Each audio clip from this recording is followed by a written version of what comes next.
feet of men, you can imprison the bodies of men, but you cannot shackle or imprison the minds of men. I sparked the blunt before I wrote this, unsure how I approach it. I'm coughing up a lung like I got COVID, gas potent. Snapping on the track like poetry, words spoken. I've been in my feelings trying to find a state to cope in. Justice for Breonna Taylor, case reopen. Let that soak in, plain clothes, late night, no knock warrant. Morally abhorrent, bullets pouring, mingled and discordant. Murderous cops let her bleed out and hope she ceased to flourish. All them white lies, holes in they stories porous. No value for black life, 32 shots, xenophobic. Then play the victim, dog on a nigga like some slavers. No accountability, just one time for white neighbors. And I'm livid cause they take the truth and pivot. Get acquitted above the law when you a bigot. They ask if racism systemic, but that's just ignorant. Them pigs only timid when they see pigment. Whitewash our academics, malicious and malignant, ill-intended. Equality is but a figment. Got two justices, I'm searching for some sort of semblance. No repentance, vicious with a vengeance when I pin this. Protest with lyric and print flow to make some type of difference. I sparked the blunt before I wrote this, unsure how I approach it. I'm coughing up a lung like I got COVID, gas potent. Snapping on the track like poetry, words spoken. I've been in my feelings trying to find a state to cope in. Buffalo soldier, dreadlock rasta, return of Messiah, smoke get higher, 13th letter, beast never let up, stay with the get up, fall but you get up.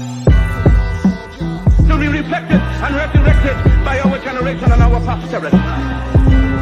Why should we be discouraging somebody laughs at us today? Who's to tell what tomorrow will bring? I sparked the blunt before I wrote this, unsure how I approach it. I'm coughing up a lung like I got COVID, gas potent. Snapping on the track like poetry, words spoken. I've been in my feelings trying to find a state to cope in. Heavy thoughts on the mental, reminisce on all the things we've been through. Wrote the instrumentals, parked in the rental, non-coincidental. Purple trees burn preferential, bare essential sounds I could stencil. Watercolors or the pastel, smooth acapella, making sales, serving clientele, trying to escape hell. Back in jail, another black male, couldn't post bail. Wasted years, ink dry, tatted black tears, mask all our fears. We was kids, it was simple then. Perfect angel, single, mini Rippleton. Tell me what's the difference when we struggle making dividends? Judged by the skin you in, rich melanin hues. Ladies sing the blues, black bodies on the news. Whole lot to lose, much more to prove. Just some thought for your food, hard to digest. Though I digress like a lack of progress. In the projects, trust the process. Elevate your conscious, trust, job blessed. Buffalo soldier, dreadlock rasta, return of Messiah, smoke get higher, 13th letter, beast never let up, stay with the get up, fall but you get up. America under George Washington did it. Africa with 400 million black people can do it. If you cannot do it, if you are not prepared to do it, then you will I sparked the blunt die. before I wrote this, unsure how I approach it. I'm coughing up a lung like I got COVID, gas potent. Snapping on the track like poetry, words spoken. I've been in my feelings trying to find a state to cope in.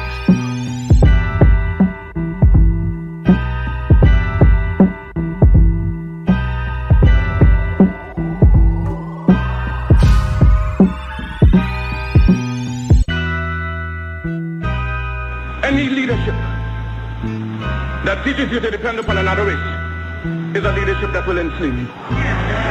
Any leadership that teaches you to depend upon another race is a leadership that will enslave. They gave leadership to our foreparents and that leadership made them slaves. But we have decided to find a leadership of our own.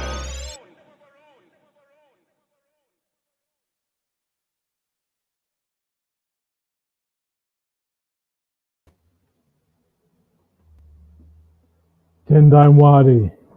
Garvey lives. Garvey lives. Garvey lives. Mosiah lives. Mosiah lives. Mosiah lives. Greetings, sisters and brothers, in the most precious, powerful, and bountiful name of our motherland, Alkebu-Lan. In the spirits of our most gracious ancestors, in the prayer for oneness, hope, and prosperity for all African people on the face of Mother Earth.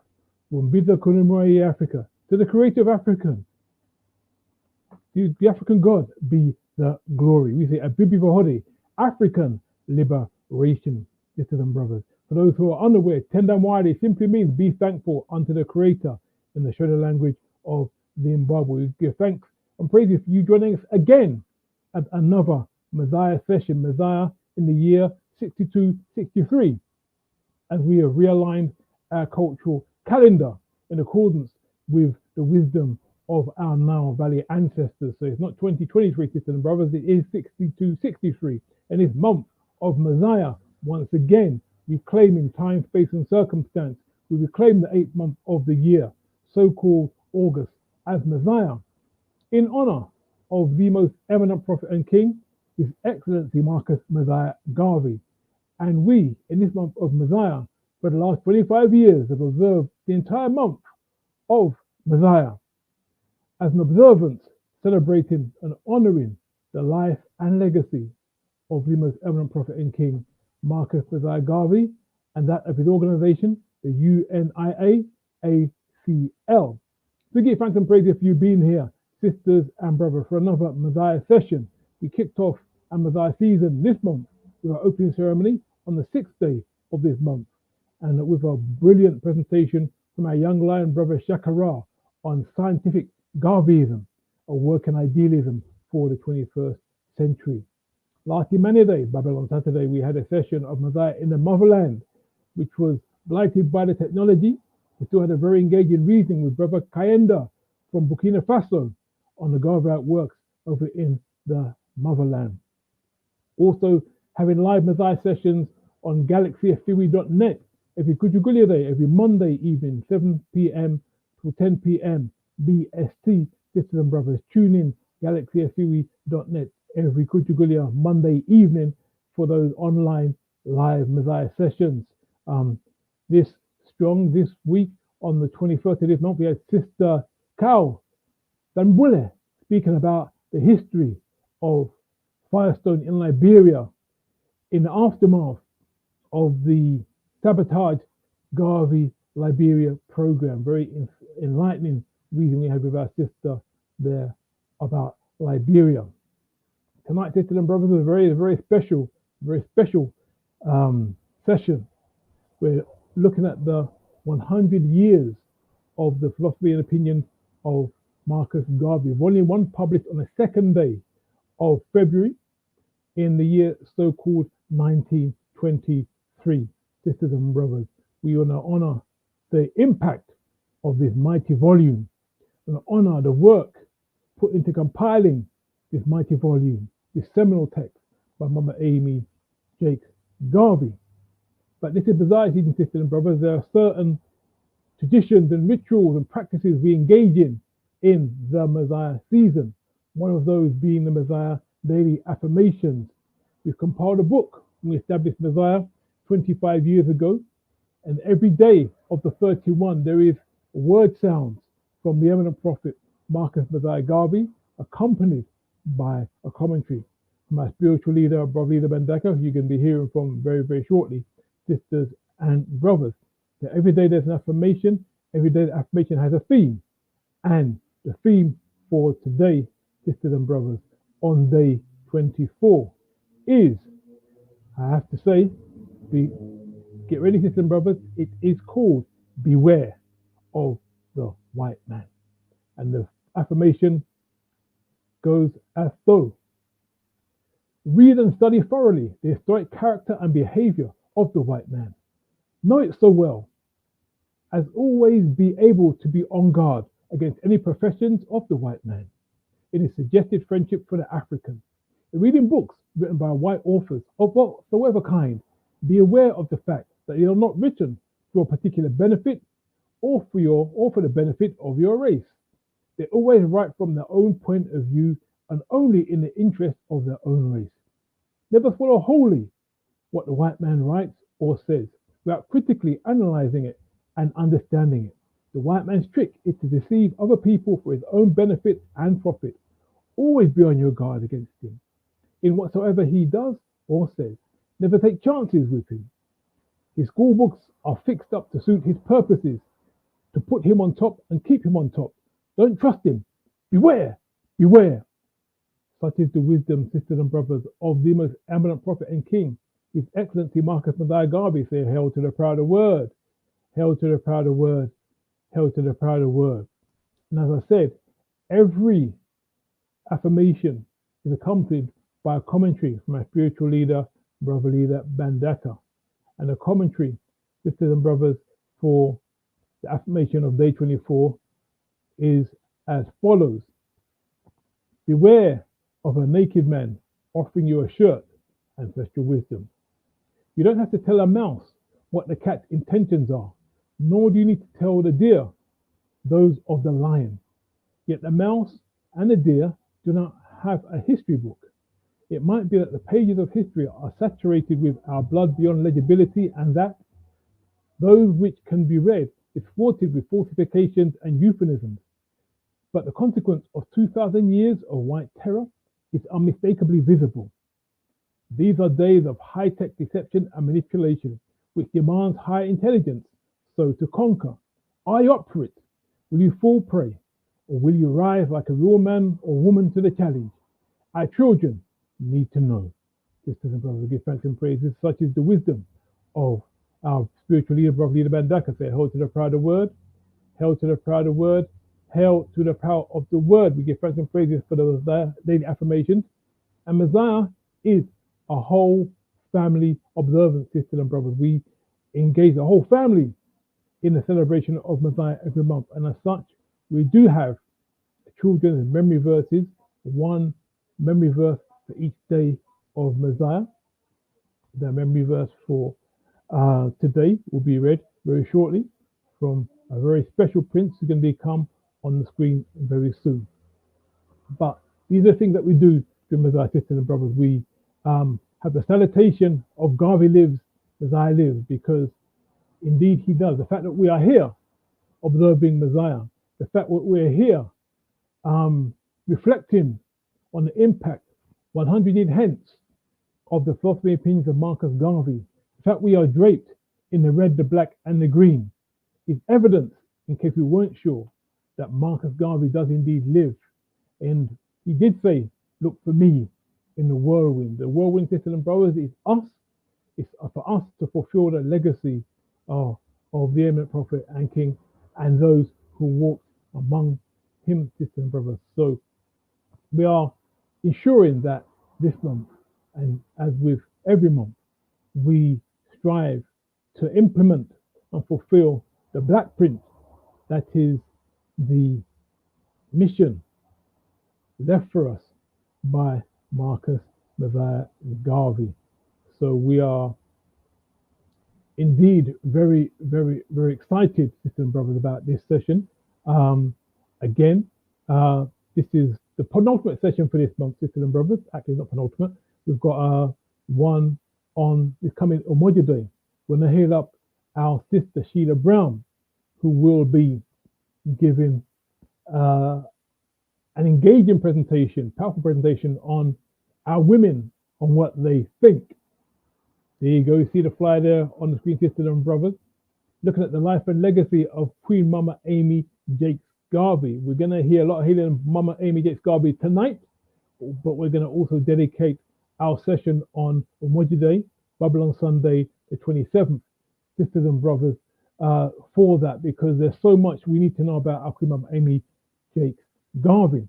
But without further ado, sisters and brothers, we want to get into, as I said previously, the memory verse, the children's memory verse, which is part of our Mosiah observance. We've got a very special prince right there in front of me. Tell them, right, Prince, who do we have on the screen right now?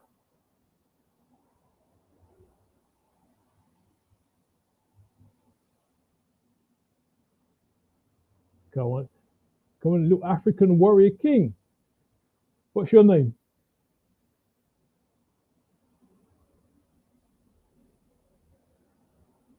Right, we need to unmute our prince.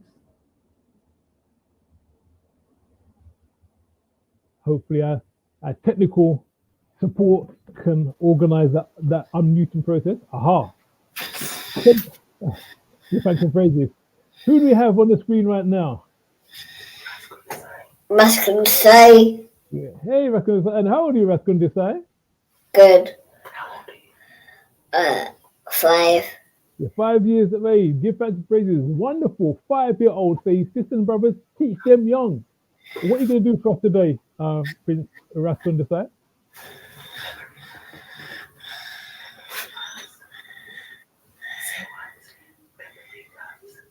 Memory verse. I'll give thanks and praise. A memory verse. So, and how many times are you going to say it, Prince?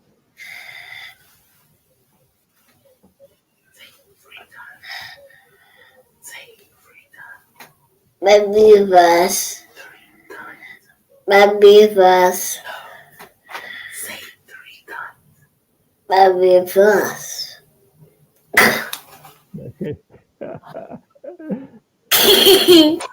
You know that saying they have in the acting profession, but let's leave that aside for now. Prince, so, Prince, you want to take it away? What's the memory verse for today, Prince? You want to say it now? Yeah. Oh, go ahead. Take it away, son. There are no heights Mm-hmm. to which we can climb by using the active intelligence of our own minds. Beautiful, Prince. Have it once again. To the heights to which we cannot climb by using the active intelligence of our own minds. Oh, wonderful, Prince. Just one more time for us. There are no heights to which we cannot climb by using the active intelligence of our own minds. That's right. Hello. Just going to say that was really wonderful and powerful. Garvey lives. Garvey lives. Mosiah lives. Mosiah lives. Give thanks and praises, Prince Raskundasai. There you go. It's about 5 years old. I mean, we could have had some Papa Garvey to read at 5 years of age, but never mind. We give thanks and praises for what we have, and we give thanks and praises that this young king, this young warrior prince, is there on this road, sisters and brothers. So you heard it there. Just in case you missed it, there are no heights to which we cannot climb by using the active intelligence of our own minds, sisters and brothers. That's what we're teaching our totos, our children. So we give thanks and praises for that. And say it every time we have a session, we do get one of our totos to read the memory verse, sisters and brothers. Hopefully next year we'll have them as our affirmations back in print for you to have your own copy. But certainly that is why we tried to make Mosiah a whole family observance. So yes, we're going to proceed, sisters and brothers, with the program and let you know that we have a special international panel of guests who are going to be reflecting on, reading from the philosophy and opinions of Marcus Garvey, as I said, published first 100 years ago this year, specifically on the 2nd day of February. So I want to hail up Brother Kwame Obaje, Mama in the chat, Mama Amy J. Garvey, so powerful indeed she is, and I hope you, Brother Kwame, can tune in on Monday, Babylon Sunday, for our session with Sister Sheila Brown, 7 p.m. on the life and legacy of Queen Mama Amy J. Garvey, under the title Our Women and What They Think. So yeah, we're going to move the program on now, sisters and brothers. We're going to get into the main part of the session with our panel, international panel of guests. So yeah, we're going to do that soon, sisters and brothers, and then we're going to go into reflecting on philosophy and opinions. Certainly to let us know what you think in the chat, and we're going to put the link in the chat at some point so you can join the panel and share your favorite passage from philosophy and opinions of Marcus Garvey as well. But in the meantime, just keep it flowing in the chat. Let us know where you're tuning in from, and certainly any questions or comments you want to put to the panel, you can certainly do that in that section there, sisters and brothers. 10 down wide, they give thanks and praises. So we're going to move the program on right now, sisters and brothers, get our panel, our main host together.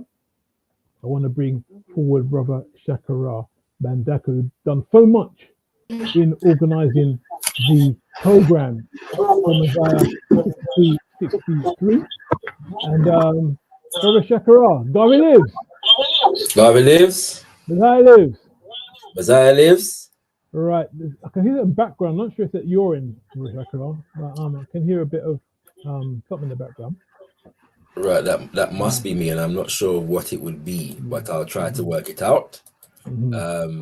So yeah, that's the most I can say at the moment.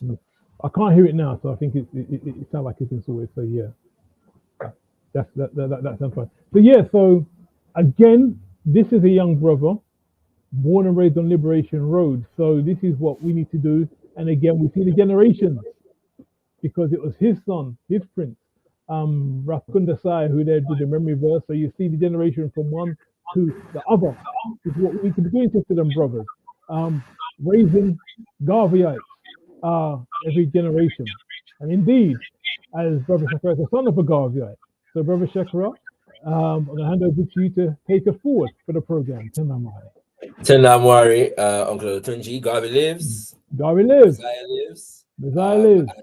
We give thanks for being here today. As has been said, it's going to be a very powerful and beautiful session, and a very relaxed one as well. Yeah, you know, we're not going to do a big presentation, you know what I'm saying, but we're going to have an open roundtable conversation about the significance, yeah, and importance of this particular monumental text right here, which, as has been said, was first published in the year 1923. Okay, but in fact, I feel like we're just going to open it up because this actual text, yeah, contains 2 volumes of Philosophies and Opinions, the second of which was published in 1925. And so most people know Philosophies and Opinions as this combined edition of a book, but the component parts of it were published 2 years apart. And then we also have more Philosophies and Opinions of Marcus Garvey, which was in fact published in 1977, by the continued works of Queen Mama Amy Jakes Garvey, alongside a brother by the name of Essien Udom, from Nigeria, And so really, I just feel like we're going to just honor the whole spectrum of Philosophies and Opinions, volumes 1, 2, and more Kings and Queens, And so we're going to have some roundtable conversation whereby we're going to be tuning in, getting some understanding of the significance of the book and its publishing, as well as we're going to have some readings. So our panelists are going to have some readings from select, elements of the text that stand out to them. What is the meaning and how this contributes to our understanding of universal African nationalism, African fundamentalism, and Garveyism. I just want to show off a little bit because I actually have 2 editions of Philosophies and Opinions, you know what I'm saying? This is the one that was published by Baba Tony Martin and the Majority Press. And this one is actually published by Frontline Books. This is the first edition of Philosophies and Opinions that was actually published on the island of Jamaica. And this is only a few years ago. 2018, I believe it was. Let me just double check my information. But it was published by Frontline Books, which is run by Brother Miguel Lawn, in Jamaica and Orlando. I can't find the 2016 this was published in Jamaica. All right, so we are show off, I said, because we have more than one edition, and I'm sure there's going to be a bit more showing off as the panel, fleshes out, so we want to send some love to Brother Miguel Lawn as well, staunch Garvey on this road for many a decade, and send some love and vibrations to him. Yes sir, you know what I'm saying, give thanks. All right, so let us introduce our panel. First up is the man who I always refer to as my president, you know what I'm saying. He is the 10th President General of the UNIAACL and 9th successor to the Most Honorable Marcus Mosiah Garvey, and is currently serving as an Assistant President General for the UNIAACL RC 2020 Kings and Queens. He's no stranger to Alkebu-Lan, and I believe he's also been on Gotkush TV once or twice. I want to honor the one and only Baba Senghor Jawara Baye. Garvey lives. Mosiah lives. Mosiah Greetings, my brothers. Such a pleasure. This Mosiah month coming to you, and Shakara, I really appreciate you sharing the various volumes. I got one for you, bro. This is volume 1. Right. 1, and this was done by the owner of Marcus Books, which is now in Oklahoma. Okay. I'm sorry, in Oakland. Yeah. And they were in San Francisco, and the actual press that this book was printed on, I just saw. Wow. When I visited his daughter, who still runs Marcus Books, now in Oakland. So this was printed in San Francisco. I actually saw the press. And it's very important because they're us. And of course, there's another one, you know, which is popular to a lot of people before Tony Martin, which was done shortly after the one I just showed you, Red, Black, and Green. This is the 2 volumes here. And then Robert Hill did one also. I don't have that one. Right. But I just want to, you know, make, you know, these are falling apart, but I was able to get a hardback of this one. And, you know, it's interesting how we live in the whirlwind, how things come to us. And, you know, we, in the last 3 years, Rehabilitating Committee have spread out up and down the West Coast of the US of A. Started in LA. It wasn't our first convention there because it was a convention there when Marcus Garvey Jr. was the President General in 1991. He was elected in 92. Excuse me, Brother Maddox was still the President General, but that's when Mr. Garvey Jr. began to run and ran. And in 92 in Washington, D.C., he was elected. Then we had a convention in Washington, D.C. for the first ever in 92. That's when he was elected. But let me fast forward back, go back to the West Coast, which is important because we celebrate 100 years here in 2023, this Mosiah, of the publishing of what some people call the Black Bible. You know, some of the elders had run it at us. It's like, you know, this is really the good book. Not to take nothing away from those people that are into the verses of the Bible. This one was written by, well, it was compiled by Amy Jocks Garvey. Works and the voice and writings of Marcus Garvey. Yes, sir. Yes, sir. There's so many books out there, but Dr. Tony Martin, who did the new Marcus Garvey Library, was clear, and he was in the UNIA, and in fact, he was appointed as the official historian of the UNIA. That's very important because you got a lot of historians out there that deal with Garvey. Some are legit, some are just for profit. But Tony Martin was totally legitimate, and he created what was known as the new Marcus Garvey Library. And one of the books in that was The Philosophy and Opinions, and of course this book, Race First, which explains some of the issues we went through. So anyway, I'm happy to be with you, and I'm ready to point to any things in the book. But I'm biased because some of the President Generals had hit me over the head when I was a student with this verse, and I'm going to definitely go to it if somebody else don't beat me to it. It says it all. It says it all. All right. There's a lot of information though. All right. We'll come back to you, Baba Senghor. I was gonna bring through our brother and sister over there in Sierra Leone. They seem to have dropped off slightly. Yeah. So I know they'll be back. Yeah. So don't worry. I'm sure they'll be back. But in the meantime, let me bring forward spiritual leader of the Alkebu-Lan revivalist movement and the man without whom we wouldn't be celebrating the month of Mosiah, Kings and Queens. The man who put the philosophies and opinions of Marcus Garvey in my hands and tell me to read it. Yeah. Mine too. Welcome. Pardon? Mine too. Indeed. Greetings and welcome. Take that worry to brother leader Bandaka. On mute. Brother leader, you're muted. You're muted, brother leader. Can't hear me. Brother leader, you're muted.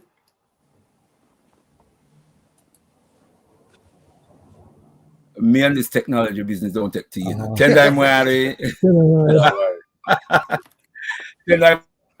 Garvey lives. Garvey lives. Garvey lives. Mosiah lives.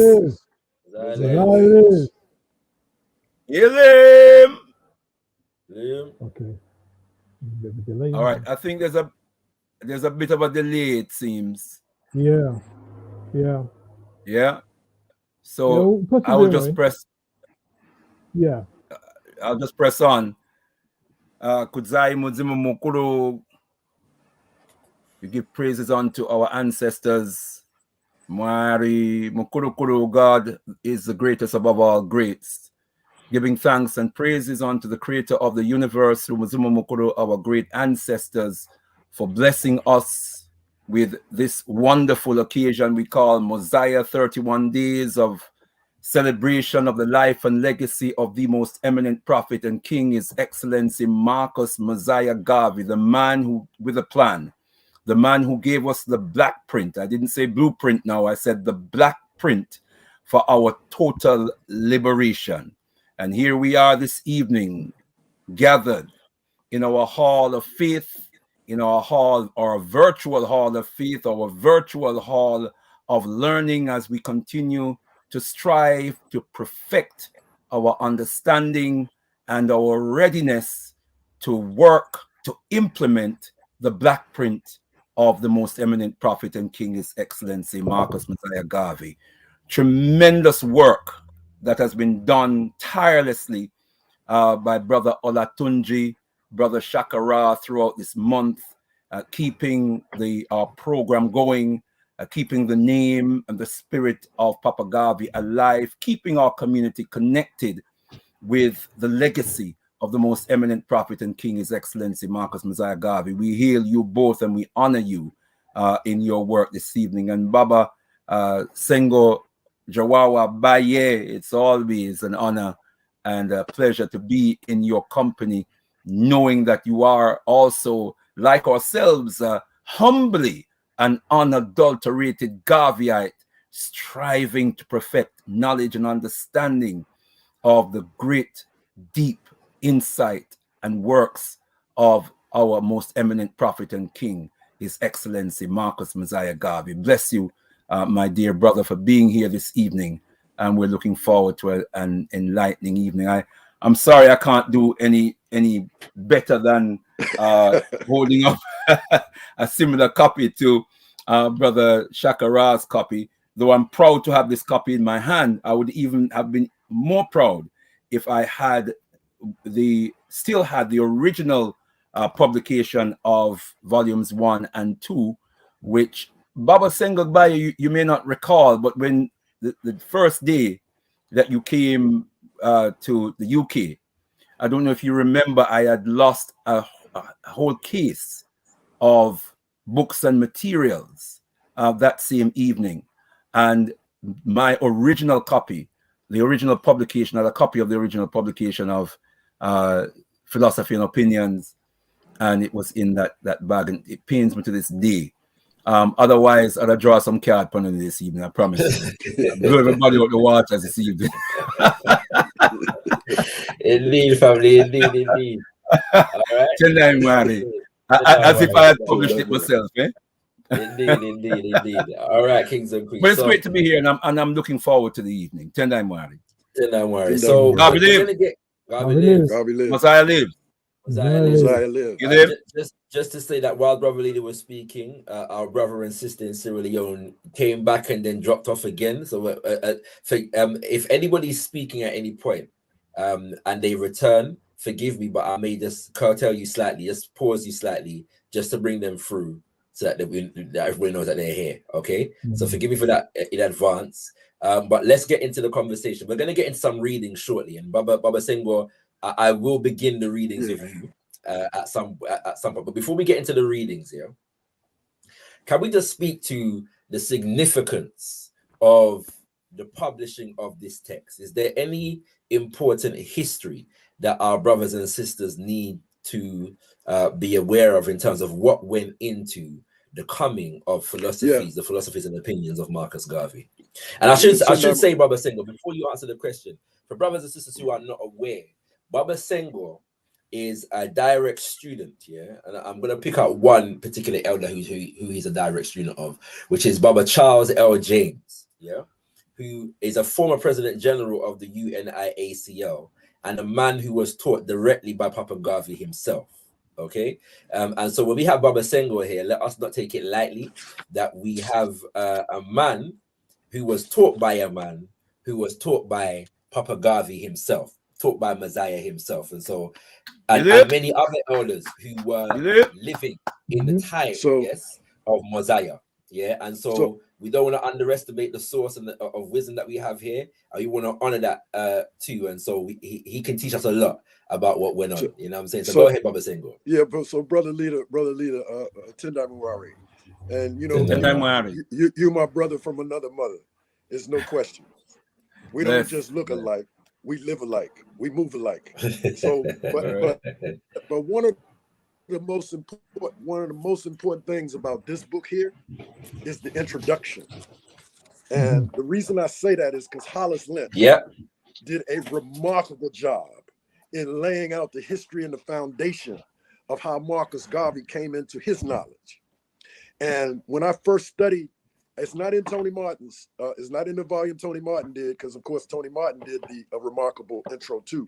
But when I first started studying the philosophy and opinions, and that's why Brother Leader was saying this one's so important, because, and this is my second one, by the way. My first one got away too, some kind of a way, but this was my second one. But we studied that Hollis Lynch, which is a long introduction, but he talks about a lot of the brothers and sisters, ancestors who came before Garvey. And I just wanted to mention that because that's one of the main reasons why I did everything I could to get another one of these, because of the introduction, because Tony Martin's introduction was sufficient, but Hollis Lynch went into deep. And I don't know whether y'all familiar with Hollis Lynch, historian Hollis Lynch. But anyway, he went into detail on how Garvey came into Garvey himself, how he was read, and all of those forerunners that came before him. So in keeping with what Brother Shakara was saying, though, too, is it's critical for people, and I probably give away the passage I'll go read, but it's critical for us to know ourselves. I mean, if you don't know yourself, you're not going to know anything else. It's that simple. You must know yourself. And when we're talking about ourselves, we're not talking about our individual self.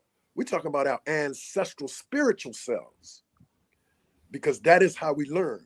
That is how we get back to power. That is how we get back to what Marcus Garvey and many of our ancestors were striving to direct us to do. So the philosophy and opinions, and of course, later on, the message to the people, are critical books helping us get back on the path. And if you listen to the last one, and he mentioned Honorable Charles L. James, and I was taught the course before he gave Tony Martin the orders and permission to publish the message to the people, because we found out Robert Hill had got a hold of got a hold of the lessons and was going to publish it. So we went and made it public. But it was initially 42 lessons. The 22 lessons that were published are great, but it's the 20 lessons that are passed on virtually through your experience. And that's what I learned from Honorable Charles L. James, is that it's critical to read, but you must heed, and you must learn from your experiences and add to it. That's part of what Garvey in 1938 understood, because he had went through all kinds of hell. I mean, not only was he jailed illegally, he was hounded for the rest of his life, all wherever he was in the world. Phone tapped, letters taken away, all kinds of stuff. But he continued to work to rebuild the government. So what he did, he published he taught the course of African philosophy to a lot of people. Charles L. James happened to be one of them. So in closing these remarks, it's critical, because if you listen carefully to the word sound power, we actually got off course. So Garvey was striving to put us back on course with the course, message to the people, the course of African philosophy. And that's so important to understand. And still to this day, it is critical. That's why we in the Rehabilitating Committee have put together the Garvey Honor Society of people who actually took the course from people who took the course, because we want to make sure that people don't do the same thing that happened with Garvey, because as Garvey was attacked externally by Urugu, internally, like I say, we fell off the way and got away from self and became selfish and attacked internally our own selves. So it is important for that cause. Now, some like the Alkebu-Lan revivalist movement, because when I came, I was like, wow. So spiritually, Charles L. James actually came to the UK, but there was no active division of the UNIA since Marcus Garvey. Thanks to the Alkebu-Lan revivalist movement, they moved to keep spirit and the word, sound, power alive of Garveyism. And they happen to have the first division reestablished, the Mosiah division. So it's a natural spiritual movement that has been taking place, which we call the whirlwind. Give thanks, Baba Senghor. Brother Leader, anything that you want to add in terms of just the general significance of the book, Philosophies and Opinions of Marcus Garvey? Well, yes, giving thanks again for, sorry, I'm getting a feedback. But let me give thanks for the word sounds of Baba Senghor Baye. In addition to what you have said, Brother Shakara, Baba Senghor Baye has the unique honor of having sat in the seat of the most eminent prophet and king, His Excellency Marcus Mosiah Garvey, as a succeeding President General in that lineage, and which is an extremely highly honored position, and one that we grace our brother duly, giving him the honor and respect that he deserves. And that is a position that he held and a position that he carried with so much dignity and so much zeal and enthusiasm. And it was through that we met our beloved brother, with the help of course, the man we call the apostle of Garvey and Garveyism, Baba Tony Martin, who connected us with Baba Senghor Baye and enabled us to bring our elder brother over on a couple of occasions. First as an assistant President General, but secondly as the President General. So we humble ourselves to that opportunity that was open for us, and that Baba Senghor Baye gracefully allowed us to have. And I also want to just prompt us to make mention to Queen Mother Nzinga, who except for ill health, and I think a pending medical operation tomorrow, which I know she's mentioned publicly, so I can say that she did announce on Sister Shini's show last night that she has a procedure that she has to go into hospital to do tomorrow. So she otherwise would have been with us this evening. And so I just want to make mention to her and convey to her our healing meditations. I'm sure I speak for all of us.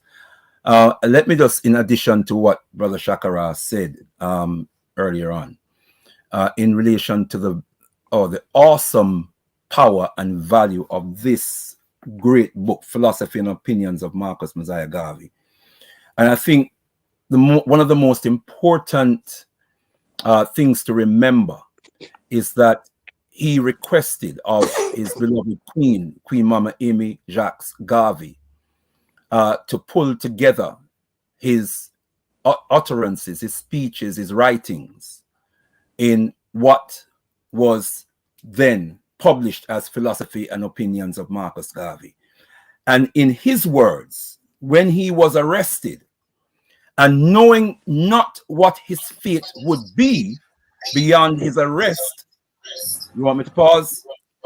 Please, Brother Leader. Sorry, I apologize. As I said, when our brother and sister return, I'm going to try and bring them through straight away. Yeah. So allow me to bring to you leadership within the UNIA ACL RC 2020, Sierra Leone, as well as the Black Star Action Network International, Kings and Queens, Chief Fode and Sister Kenya Mansare. Greetings and welcome, Chief and Sister Kenya. Greetings. Greetings. Can y'all hear us fine? Yes, sir. Yes, sir. All right, right on. Blessed, Good. blessed. Tender Yeah, Mwari. we did send your apologies last week because we know that you were unable to make it, but we give thanks that the lights are back on in Sierra Leone, in Freetown. Yeah, man. You know what I'm saying? And we hope that the trials Where there is light. Let there be light. There is light. Let there be light. It was great. We hope that, man. You know, we had the opportunity. We had the opportunity to do some reading. You know, we had opportunity to open up some books. You know, we didn't really sweat it too much. You know. Good. And I found some great passages. Now, for myself, I don't have a physical copy of the Philosophies and Opinions here. But what I do have here is I have Marcus Garvey, and the Vision of Africa. It was originally edited and had an introduction and commentaries by John Hibbert Clark, and it was compiled with the assistance of Amy Jacques Garvey. And this new edition actually had an introduction by Renuku Rashidi. So yes. So that's what I had. I'll get into the passage later, man, but I'm excited to be here. I'm glad I finally got through. Yeah. Give thanks, King. And I want to say a special shout out to the two of you, to you and Sister Kenya, because you were able to, even though everybody wasn't able to get through last week, you were able to galvanize the West African region of the UNIA ACL RC 2020 last week. And so we give thanks because they did send their apologies during and after the show to let us know that they were trying, but you know, it looked like something was going on throughout West Africa last week. You know what I'm saying? Infrastructure is terrible in Africa, man. We have to change the conditions. Definitely. Well, let's hope that that some of the uranium that Nigeria is no longer given to France. Yeah, man. We'll come to Freetown. Yeah, keep it home. Keep it home. Yes, That's our campaign. Yes, keep sir. our resources 100%. home. Word sound. 100%. Kings and Queens, we may also be joined by a few other brothers and sisters globally. I won't announce their names yet. We'll bring them through when they come through. Baba Singo has just dropped off, but I'm sure he'll be back, so don't worry about that. But I did interrupt Brother Leader to bring through Sister Kenya and Chief Fodder. So continue, Brother Leader, and I'll come back to our brother and sister shortly. Tatenda, thank you. Tendai Mwari. I want to make three very quick points in relation to that into that question about the importance of this book. And I started off by mentioning Mama Amy Jacques Garvey, the wife of Baba, of the most eminent prophet and king, His Excellency Marcus Mosiah Garvey, who actually compiled his writings and his utterances into the publication of this great work, this great book. And that Papa Garvey had asked her so to do, and at the end of the process, she had lost so much weight. She was under 7 stones, and her eyesight had deteriorated. So that was a personal sacrifice that was made to the detriment of Mama Amy Jacques Garvey's health, because she understood the importance of publishing the words and works of Papa Garvey in this book. Secondly, are the words of Papa Garvey himself when he said, I intend with your help and with God's grace to continue. This was after he was arrested and was about to go into prison. And in a speech, he said, I intend with your help and God's grace to continue, for my work has only just begun, and future generations shall have in their hands the guide by which they shall know the sins of the 20th century. This is the guide that he was talking about. Then he said, I do, and I know you two believe in time. Well, we shall wait 200 years if needs be to face our enemies through our posterity. That is me and you. We are his descendants. We are his posterity.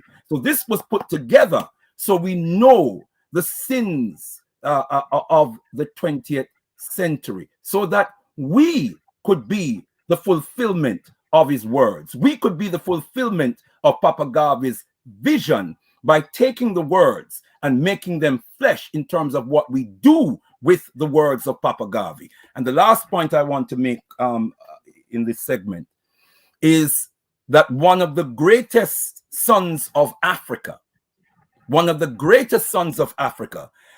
bore witness to the power of this book. The man I speak of is the Osagyefo for Kwame Nkrumah, the father of Pan-Africanism on the African continent, or is rated as a father of the anti-colonial movement of the 1950s and the 1960s, coming on into the 1970s. And he said, I read Marx, Engels, Hegel, and he named a few others. And this is a man who was very well read, a man who holds degrees and master's degrees and honorary doctorates, etc. He said of all the books, we're talking about thousands of books that he read, nothing fired my enthusiasm. This is in his autobiography. Nothing fired my enthusiasm than when I read Philosophy and Opinions of Marcus Garvey. Think about the work that he did on the African continent, and think about the great warriors for African liberation who were inspired by the words and works of Kwame Nkrumah. And we understand, again, how important this book is. Tendai Mwari. Tendai Mwari, brother leader, give thanks. I'm going to bring through Baba Senghor Baye once again. And we're going to get into some sharings now, kings and queens, yeah? Now, I'm going to give Baba Senghor the first reading, but one, yeah? Because he did say that it was one of the things, yeah, that is very important is the introduction, yeah, to the book. And I think that it will be proper to just begin with a word, the opening from Queen Mama Amy Jakes Garvey, yeah, because she, as Brother Leader has said, is the one who sacrificed to actually put this together, yeah. And so just a couple sentences from the preface, yeah, which she wrote in 1923, yeah. She says, "It is my sincere hope and desire that this small volume will help to disseminate among the members of my race everywhere the true knowledge of their past history, the struggles and strivings of the present leadership, and the glorious future of national independence in a free and redeemed Africa, achieved through organized purpose and organized action." Yeah, that's the purpose, the reason for the publishing of the text, family. All right. And so it's very important when you're reading Philosophies and Opinions, read the words of Queen Mama Amy Jakes Garvey also. And I'm going to add to that, read her afterward, yeah, in more Philosophies and Opinions also. Yeah, very, very important, that we take in the words and the spirit of Queen Mama Amy Jakes Garvey. And so that now we've set the right template, we've given Mama Amy Jakes the first word. I'm going to hand over to Baba Senghor to take it away. Yeah, yeah, his, as I said earlier, so Chief Fode and my dear sister Kenya know this is the one I've been hit over the head with many president generals, because they say if you don't learn these 2 pages here, you're going to miss everything. And it's called Man Know Thyself on page 38 of volume 1. And for man to know himself is for him to feel that for him, there is no human master. For him, nature is his servant, and whatsoever he wills in nature and shall be his reward. If he wills to be a pygmy or a serf or a slave, that shall he be. If he wills to be a real man in possession of the things common to man, then shall he be his own sovereign. When man fails to grasp his authority, he sinks to the level of the lower animals and whatsoever the real man bids him to do, even if it were of the lower animals, that much shall be do, much he shall do. If he says go, he goes. If he says come, he comes.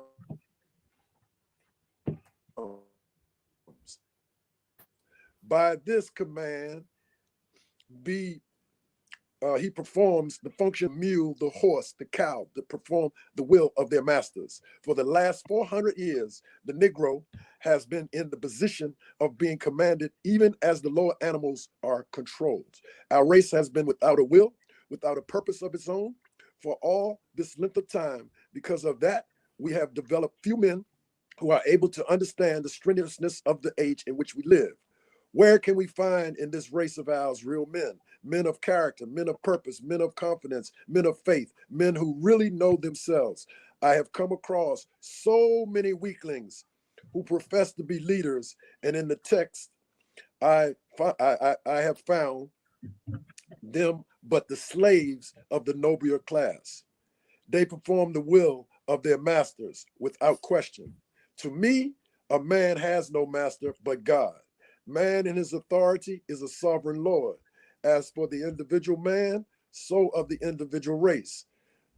This feeling makes man so courageous, so bold, as to make it impossible for his brother to intrude upon his rights. So few of us can understand what it takes to make a man, the man who will never say die, the man who will never give up, the man who will never depend upon others to do for him what he ought to do for himself, the man who will not blame God, who will not blame nature, who will not blame fate for his condition, but the man who will go out and make conditions to suit himself. Oh, how disgusting life becomes when every hand you hear people who bear your image, who bear your resemblance, telling you that they cannot make it, that fate is against them, that they cannot get a chance. If 400 million Negroes can only get to know themselves, to know that in them is a sovereign power, is an authority that is absolute, then in the next 24 hours, we would have a new race. We would have a nation, an empire resurrected, not from the will of others to see us rise, but from our own determination to rise, irrespective of what the world thinks. Word sound. Here to the power of the word. Here to the power of the word. So yeah, I mean, I'll take reflections upon that reading from anybody who wishes to do so. Don't feel obliged to, you know what I'm saying? Don't feel obliged to, but if there are any reflections upon that particular passage, yeah, that anybody wants to bring, including yourself, Baba Sengo, feel free to. This is one of them that in an edited form I learned as a child. You know, I could recite passages of this. Yes. If you woke me up at 3 o'clock in the morning. Well, you know what I'm saying, and take my mouth shut, I could still recite those words. Well, I had the honor and pleasure of serving under several president generals, you know, four actually. Yes. And two of them made it clear to me, always share that passage, those two pages. And that was Honorable Charles L. James, who taught me the course of African philosophy, and Honorable Redmond Battle, who did not serve a 4-year term, but Redmond Battle was I mean, wow.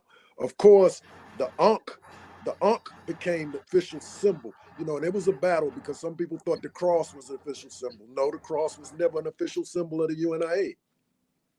The cross was a symbol that the Black Cross nurses used, but it was not an official government symbol. So in the 80s, the Ankh was put forward. Well, Mr. Battle is a brother who was Ankh all the time when I met him before he became President General. But anyway, he stressed, man, know thyself. And it is critical for us to recognize, in order to read anything and to know of yourself and to grow, you must know of yourself. And when we talk about man, of course, we're talking about woman, you know, because it's one, all life comes through the African womb. Yes, sir. Yes, sir. Give thanks, Baba. I think that was a beautiful one to start off with. We could take reflections, or we could take another reading from anyone who has one. It's all well and good. In fact, let me see if Brother Leader has a reading that he wants to share first and foremost, and then we'll get to Chief Wande and Sister Kenya. Tendai Mwari.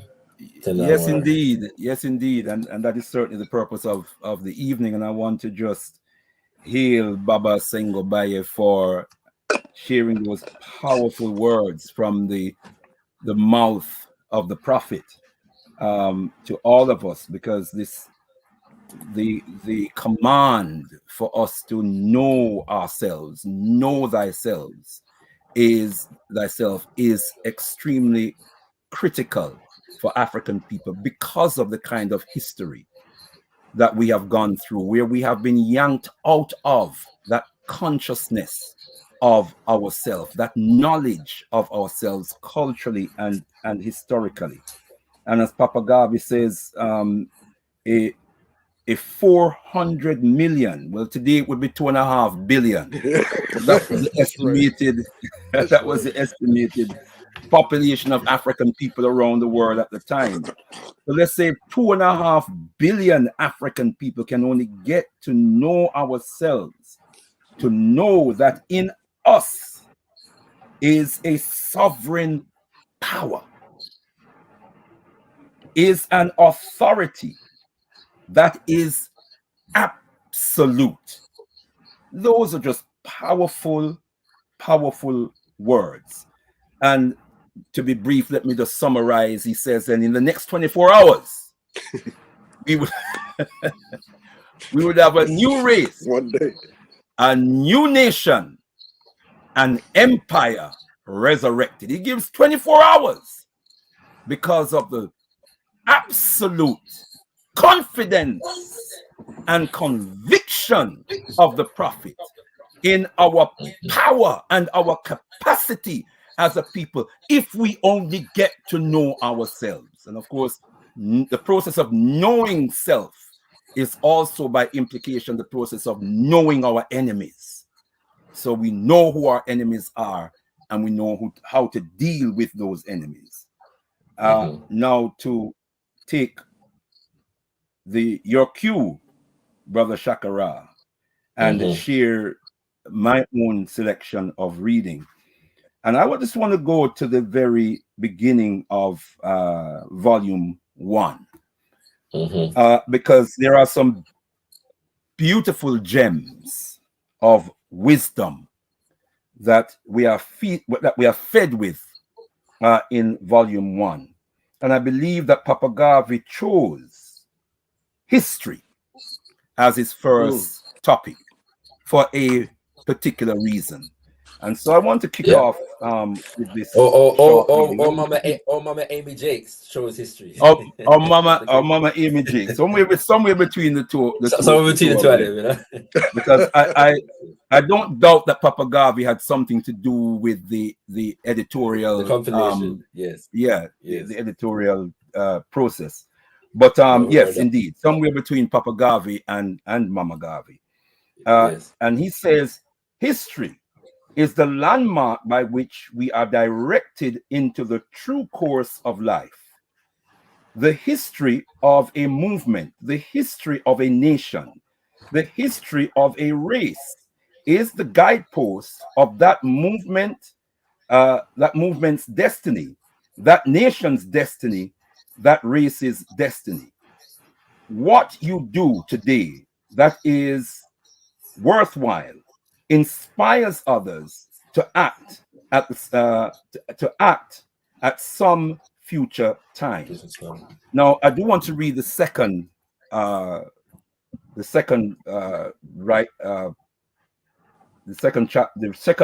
verse again. Yes. Sorry, I do want to read the second comment.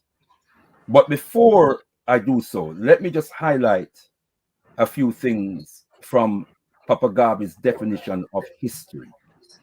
He talks about a landmark by which we are directed into the true course of life.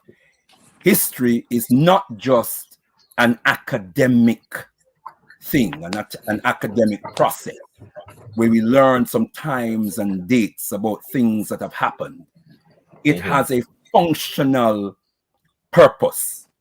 It is as Papa Garvey says, a landmark that directs us to the true course of life.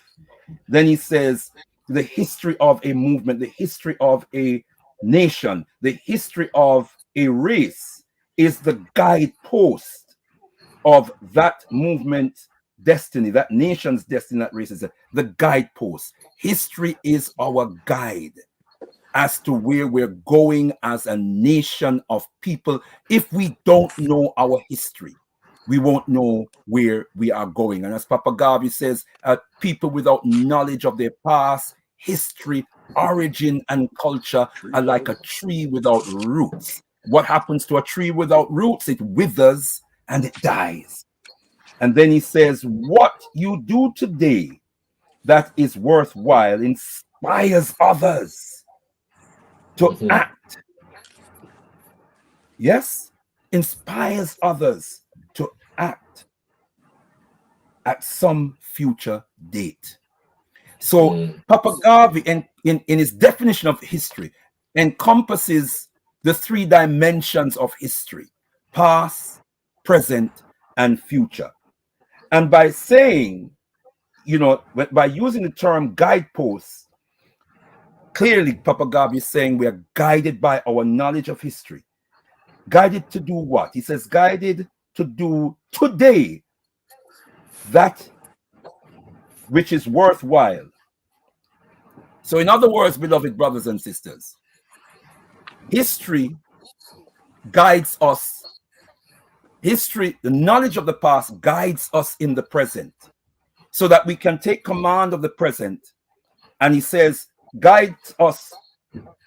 What we do today that is worthwhile inspires others. So he's putting the emphasis on the doing, not just the saying, not just the thinking of the saying, but the doing. What we do with the history today. So he's saying we are continuously making history. This is what Papa Garvey is saying to us. As we speak, as we breathe, as we act, we are making history. And as we do so, we inspire others to create a history that will either liberate us tomorrow, or will either perpetuate our oppression. Let me quickly go to the next gem, which is chance.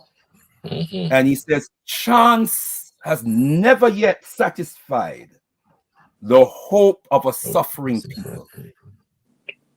Action, self-reliance, the vision of self and the future have been the only means by which the oppressed have seen and realized the light of their own freedom. And those words are just powerfully clear that we are not going to be liberated by chance. It is by our action, but action based upon self-reliance. Action that is based upon self-reliance, which is driven by a vision. That vision is of self, and that vision is for a future that we desire, a future we will for ourselves. That is what Papa Garvey is saying to us. It will not be by chance, it will be by action, but it must be action based on self-reliance and driven by that vision of self and vision of the future that we aim to command. We have to see that future. We have to see how we're going to command that future. And then through our action, we have to bring it into being. Give thanks, Brother Leader. Yes, I'm gonna go to Chief Fode and President Kenya as we go forward, and then Brother Olatunji, if you have one as well, we'll come to you because I know you're a student of the team, so we're going to come to you. And I've got a good one. I ain't gonna lie, my one's good. Yeah, I'm gonna say that hopefully right. My one's good. So I thought mine was good. Yeah. All right. So go ahead. Kenya and all right. Tendai Mwara, yeah. So the passage that I got again is from this book, but it is also in the Philosophy and Opinions. All right. It's a speech before incarceration in the Tombs prison, June 17th, 1923. And the reason why I wanted to reflect on that one in particular is because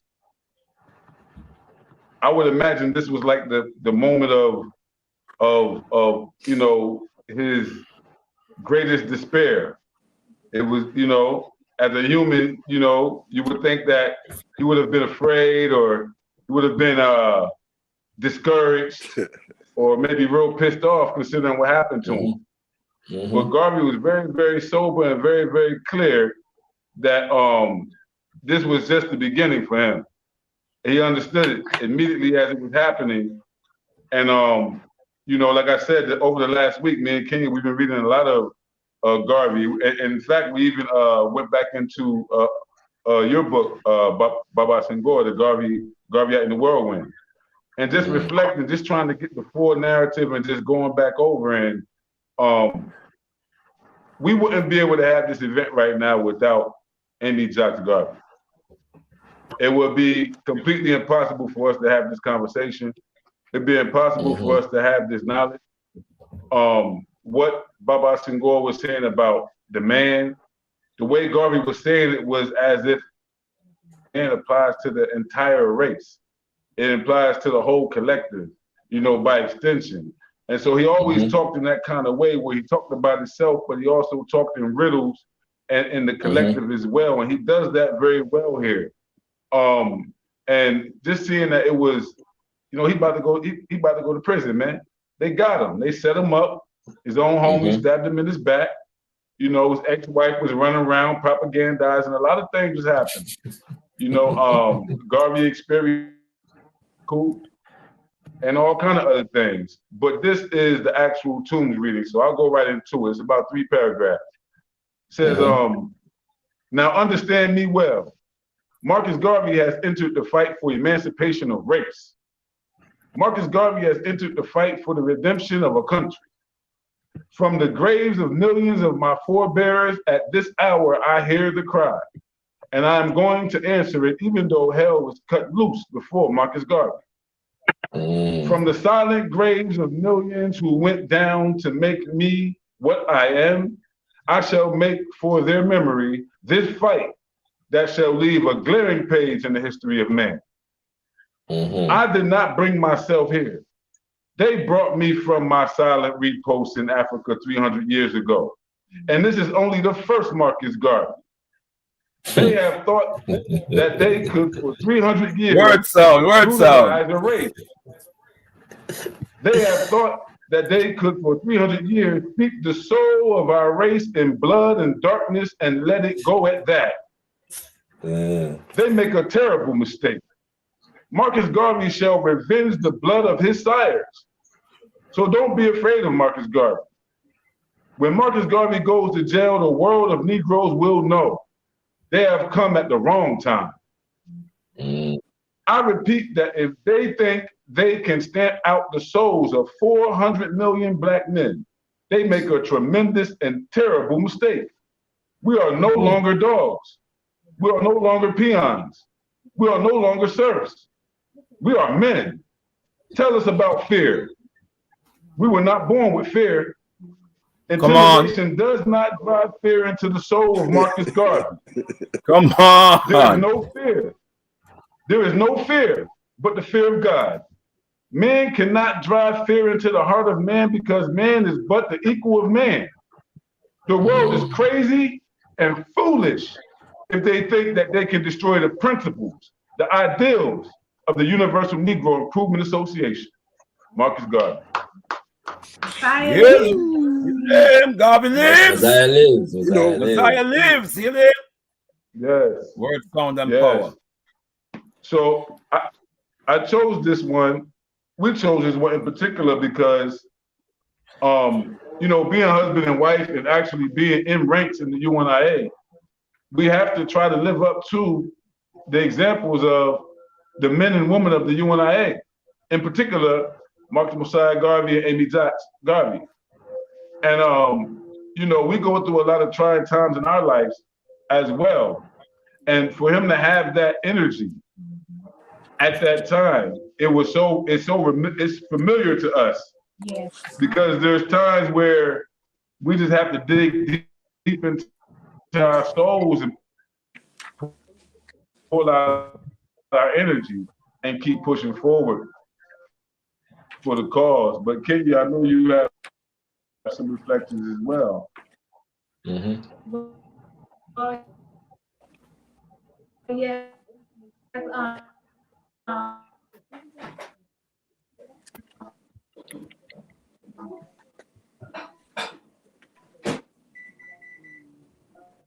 Okay, we're having a connection issue here.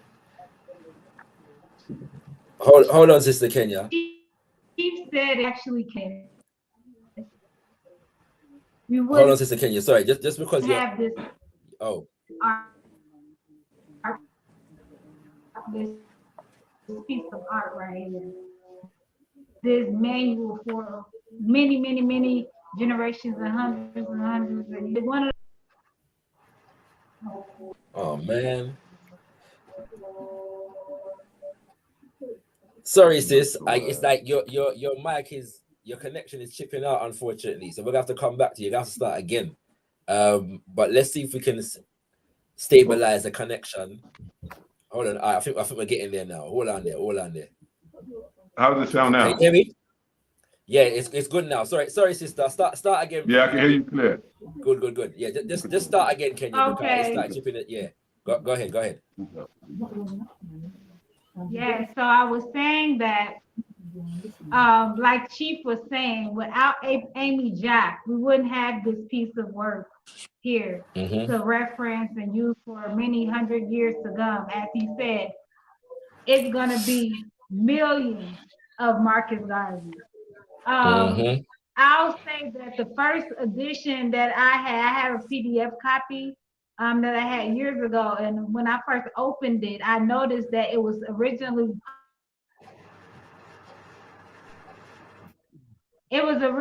published on my birthday, which is February 23rd, 1923. Okay. But that's the same birthday as his arch nemesis, Du Bois, W.E.B. Du Bois. So I see what they did there, you know. Yes, I see what they did there. So yes, as Chief was saying that, just being husband and wife, being Garveyites, and just being able to just persevere and push through the trying times has given us inspiration. We know that we are Garvey. We are, and Garvey lives through us. We are the whirlwind. That's right. Garvey lives. Garvey lives, and I've had a good opportunity to see this union up close. You know what I'm saying? Over there in Freetown, and not a lot of Garveyite relationships around the place, family. But when you see one, you know one. You know what I'm saying? And so I just want to send a beautiful shout out to them and the work that they're doing over there. And we know that organizing on the motherland is not easy, but y'all do it, you know. And so there's a lesson in that. In fact, a future session just needs to be about that, which was kind of what was going last week in terms of Mosiah in the motherland. But just looking at the unique challenges of organizing in the motherland is something that we need to talk about more. Yeah, as a global African community, we need to, all of us, whether we repatriated or not, need to understand what that is. You know what I'm saying? So we look forward to doing that. We're gonna come back to you, Chief and Kenya. So hold tight, all right? But I'm open to Brother Olatunji now, if he's got a reading and a reflection. Indeed, I have Tendamari. Give thanks and praises for Tendamari. The word sounds that have been shared so far. Powerful. And thinking about where we are here on Alkebu-Lan Way, Gotkush YouTube, thinking about what we do on Galaxy Fiwi, all the work we're trying to do, and this book, this good book called The Philosophy and Opinions of Marcus Garvey, could just as easily be called The Prophetic Utterances of Marcus Mosiah Garvey, because I'm going to share a short passage from chapter 2 under the theme of propaganda. And when you hear what our prophet has said, he couldn't just be saying this today or yesterday rather than 100 years ago. And he says, We are living in a civilization that is highly developed. We are living in a world that is scientifically arranged, in which everything done by those who control is done through system. Proper arrangement, proper organization, and among some of the organized methods used to control the world is a thing known and called propaganda. Propaganda has done more to defeat the good intentions of races and nations than even open warfare. Propaganda is a method or medium used by organized peoples to convert others against their will. We of the Negro race or African race are suffering more than any other race from propaganda. Propaganda to destroy our hopes, our ambitions, and our confidence in self. So we're looking at what Papa Garvey was saying 100 years ago is as true today. Where we prey to all kind of media machinations and outlooks and platforms that we don't control that speak about us, pulling us out of our name. And so the black print is still necessary, I would say, like Brother even said earlier, because that's something we haven't got. He clearly saw this. Mama Amy Jake clearly saw this, the need for this 100 years ago. And it's to our dismay. We haven't managed to establish and maintain an effective global pan-African propaganda to bend others to the will of African redemption and to ensure they bend to the will of the needs of what we have. So, this is where you can understand what prophecy is. Someone who read the signs of the times and predicted the future.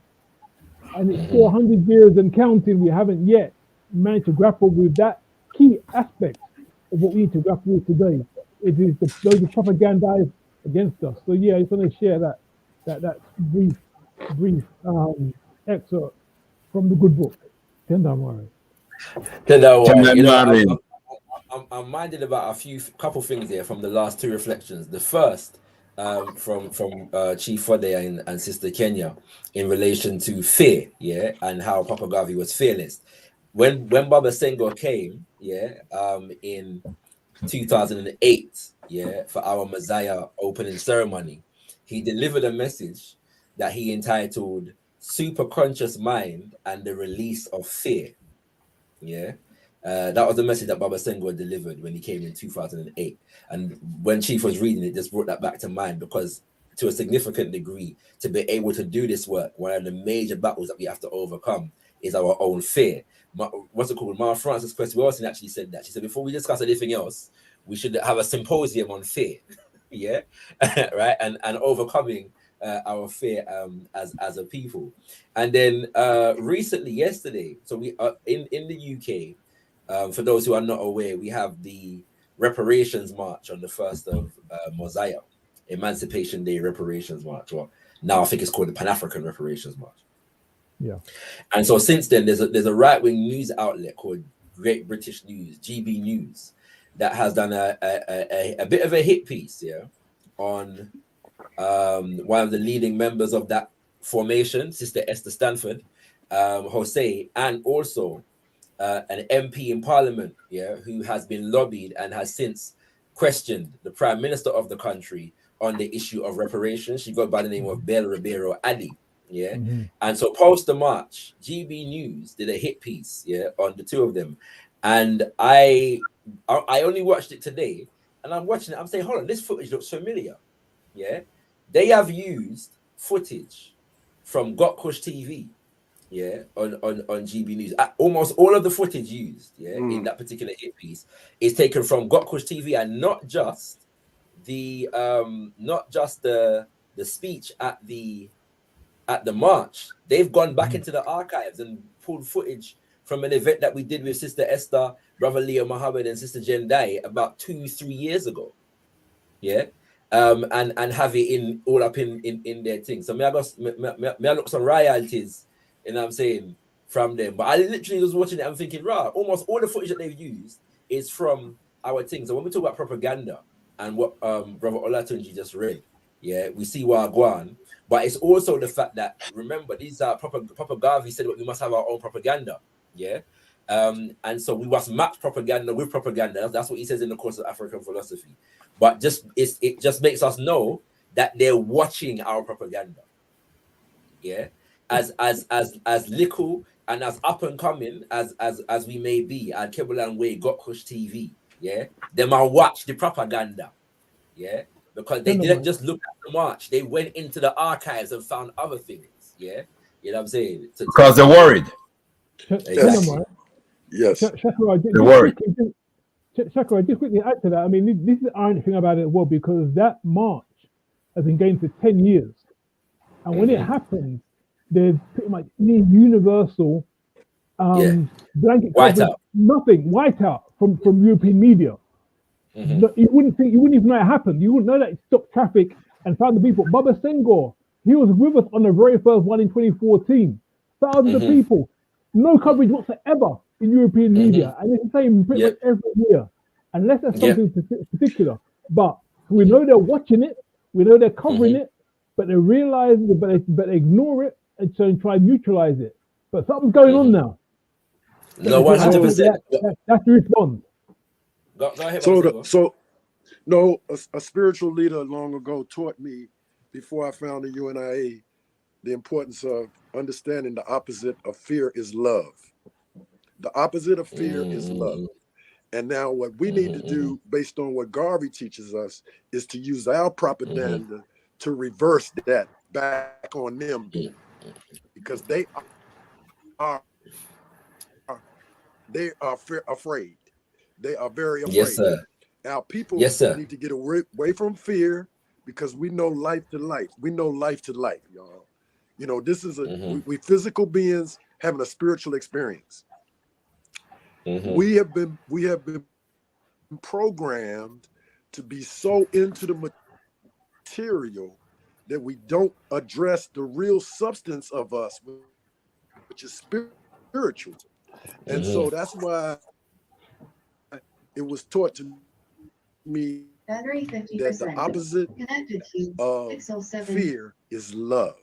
Because when you love and you love yourself, you get rid of that fear, because you have no fear. You love the Most High, and that's where the concept of blacktricity comes from.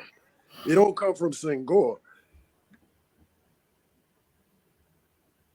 Blacktricity is the universal love, the universal Pan-Africanism, the universal unity that we need to get back to our traditional greatness, you know. And let me just say this, because it's important. Every human being is our lost soul children. I'm gonna say that again. Our lost soul children. Now, I'm not trying to claim Yurugu, but the fact of the matter is Yurugu would not exist if it were not through us. So why should we fear Yurugu when the reality is we're spiritual beings having a physical experience, and it ain't over with once we no longer here physically. So why have fear? And they have used that against us, just like they've used everything to reverse it, to make us think we should be afraid, make us think we are inferior, make us think we're less than, when it's actually Yurugu who is less than. Is at all. And you're right, brother leader, they are, and that's why they're checking out all our stuff, and they always check out all our stuff. You know, people 100%. What about absolutely? Yeah. Well, what about our CIA? Baba Senghor's breaking up. I know. You hear me? I know. See, we have. Yes, sir. Finish Baba Senghor.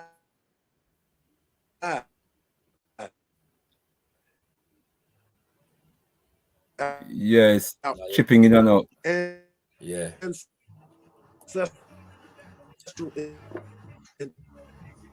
intelligence. You see, because our ancestors are no longer here physically. So anyway, yes, sir. Anyway, I'll stop on that point. So, go. Yes, what I said. Kind of felt you was gonna read that one, bro. because I know how you vibe, bro. You ain't no joke when it comes to that, because you have had that same experience.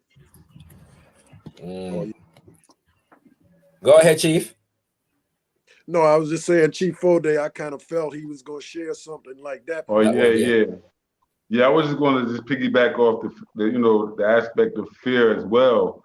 That we can approach it psychologically as a thought that we can just kind of just ignore. But I just want to just emphasize that there's a real material objective basis, and there's a real systemic terrorism that exists, that's behind a lot of the fear that we have of loss. Sometimes we even fear gain because gaining something could separate us from our community.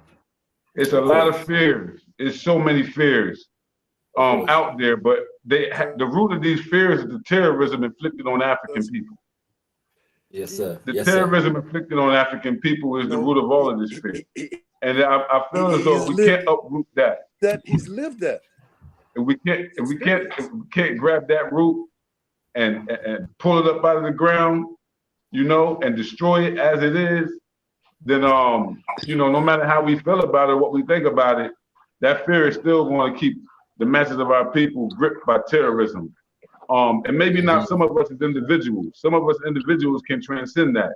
But the goal is to get our people past the level of terror, where we walk around the communities afraid, where, the elders are afraid of the young bucks, and the young bucks are afraid of each other, and the men are afraid of the women, and the women are afraid of the men, we have to be able to challenge the greater terror that confronts us as African people, particularly as African men and as fathers and as brothers. We have to be able to attack the source, root cause of this terrorism. And I just want to say that's what I believe our brothers and sisters are doing right now in the Sahel region of West Africa. They have lost fear. They have gained faith. And one thing that Mosiah Garvey said in African fundamentalism that I'll never forget, he said, let your faith be in your own self-confidence. And let your creed be one God, one aim, one destiny, so that we're never divided under those, word sound. things. So I would say that also the remedy for this fear is the increase of self-confidence that can only come from properly educating our people how to take care of themselves. Yes, sir. 100%, Chief. That powerful reflection. I'm gonna share my reading now, and as I said, it's a good one, if I do say so. It's better be good, Shakara. Indeed, I promise you, all right. But it's taken from page 70 of volume 1, and it's within the speech Africa for the Africans, that begins on page 68. All right, so I'm gonna go to page 70 under the subheading "The Dream of a Negro Empire." And Papa Garvey says, "It is only a question of a few more years when Africa will be completely colonized by Negroes, as Europe is by the white race. What we want is an independent African nationality. And if America is to help the Negroes of the world establish such a nationality, we welcome the assistance. It is hoped that when the time comes for American and West Indian Negroes to settle in Africa, they will realize their responsibility and their duty. It will not be to go to Africa for the purpose of exercising an overlordship over the natives, but it shall be for the purpose of the Universal Negro Improvement Association to have established in Africa that brotherly cooperation which will make the interests of the African native and the interests of the African and West Indian Negro one and the same. That is to say, we shall enter into common partnership to build up Africa in the interest of our race." Under the subheading "Oneness of Interest," he continues, everybody knows that there is absolutely no difference between the native African and the American and the West Indian Negroes, in that we are descendants of one common family stock. It is only a matter of accident that we have been divided and kept apart for over 300 years. But it is felt that when the time has come for us to get back together, we shall do so in the spirit of brotherly love, and any Negro who expects that he will be assisted here, there, or anywhere by the Universal Negro Improvement Association to exercise a haughty superiority over the fellows of his race makes a tremendous mistake. Such men have better remain where they are and not attempt to become in any way interested in the higher development of Africa. The Negro has had enough of the vaunted practice of race superiority as inflicted upon him by others. Therefore, he is not prepared to tolerate a similar assumption on the part of his own people.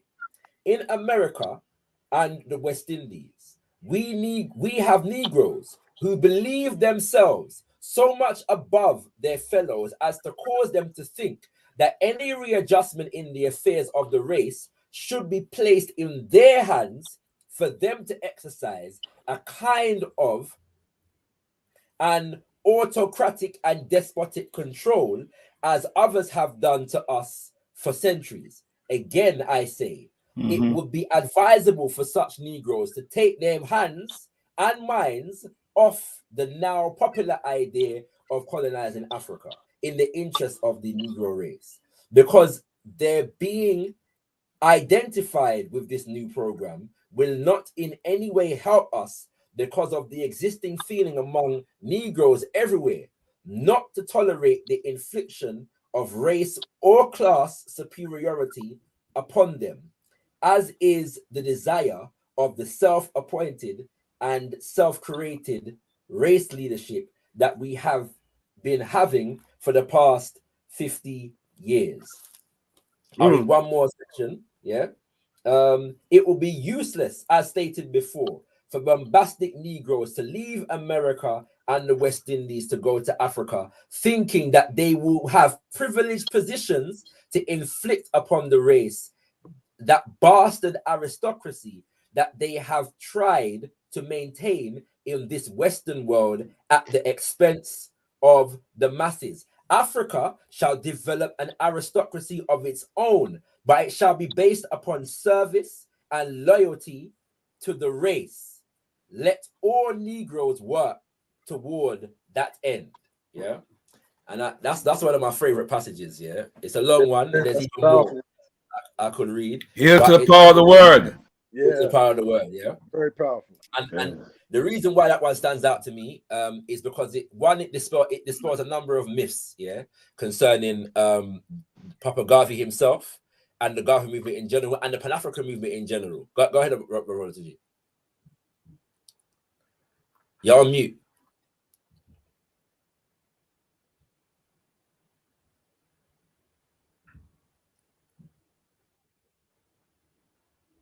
No, you're not on mute now. We still can't hear you for some reason. Your mic is probably not connected correctly. We'll come back to you. Yeah, but yeah, it dispels a lot of myths. Yeah, about the Garvey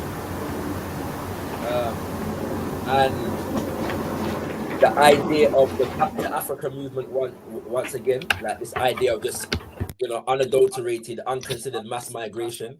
It also dispels a lot of myths in terms of the attitude, yeah, that we as Africans from the diaspora are training our minds to go to the continent with, yeah. And it also it's a passage in which Papa Garvey addresses and deals with the issue of class, yeah, among African people, and not even in terms of the actual present existence of it, but even the possibility of it developing based upon what is in our minds, the current consciousness that we are in. Yeah, he's even challenging the possibility, yes, of oppressive class structures developing among African people based upon the idea of being somehow more civilized because they're coming from the West, so-called, and have more of a closer relationship with Europeans. Yeah, so I think it's a powerful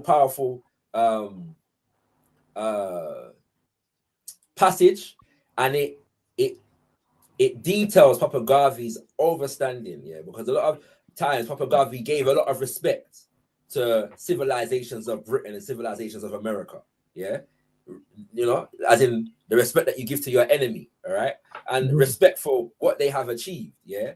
However, he understood that FIDEM system is not for us. Yes, and we can never replicate that system as a system to liberate ourselves. Yeah, and so I think that's a very, very powerful passage. I am also, however, stay there, family, because okay, we had another guest coming through, but he's dropped off. Yeah, so I'm gonna bring him back in a second when he returns. All right, so stay tuned. But anybody who's got any reflections upon anything that's been read thus far, feel free to come through. Tell them, Mike, can you hear me now? Yes, sir, we can hear you. Yes. Oh, good. No, you couldn't say you was right. It was good. It was a good passage. Sorry, brother. Olatunji, 1 second. Let me just invite another one of our invited guests through. Another UNI ACL RC 2020 member, media extraordinaire, political scientist, and all of these things. Greetings to brother Sam PK Collins. Greetings, King. Yes, sir. Yes, sir. Aye. Can y'all hear me? Yeah, we can hear you, King. We can hear you. Yeah. Loud and clear. I had to build with y'all because brother Shakara, thanks for the invite. You were dropping some science there in that passage. Is very relevant to this day. I got two thoughts on this. Yes, sir. First of all, a lot of what Marcus Mosiah Garvey talked about in that passage is very similar to what so-called communists and socialists and Marxists be trying to preach, and the thing is that as of lately, people have been trying to draw differences between Marcus Garvey using his whole communist capitalist test, calling him a hyper-capitalist and really degrading him. I'm talking about like African people. I don't concern myself with white people when I'm talking, but like as far as that, Marcus Garvey, and you can definitely hear in that passage was not a monopoly capitalist. When he was talking about capitalism, he was talking about using capital to build industry and using industry to build more capital for the collective well-being of people. Because he understood at the time that we as a people, we didn't own the means to production. But even with capitalism, his type of capitalism was more communal than what we have right now, because people were buying stocks into the Black Star Line and other businesses. So you definitely got to keep that in mind. And in terms of what he was talking about our people, going back to the continent in a brotherly and sisterly way, I think that very much so applies to this day, because during the whole year of return exercises, we got a lot of these African nation states. They're opening up their borders. They got different policies in place, but they're doing it, to an extent to build up their economies, not for the collective interest of Africans who are living there and Africans who have been living there, but more so to feed their pockets. And you have African people who are not of the right mind going back to the continent to build houses and isolate themselves and turn natives into servants, so that they can build a class system. It's just so poignant how the past, future, and present are morphed into one. And this is an aspect of African spirituality in which our time is cyclical, it's not linear. So everything that Marcus Mosiah Garvey wrote about and talked about is very much so relevant today, and it's incumbent upon us when we're out here dominating, the conversation and building upon what we're doing, to make sure that we're helping people understand that, that first of all, you got to be race first.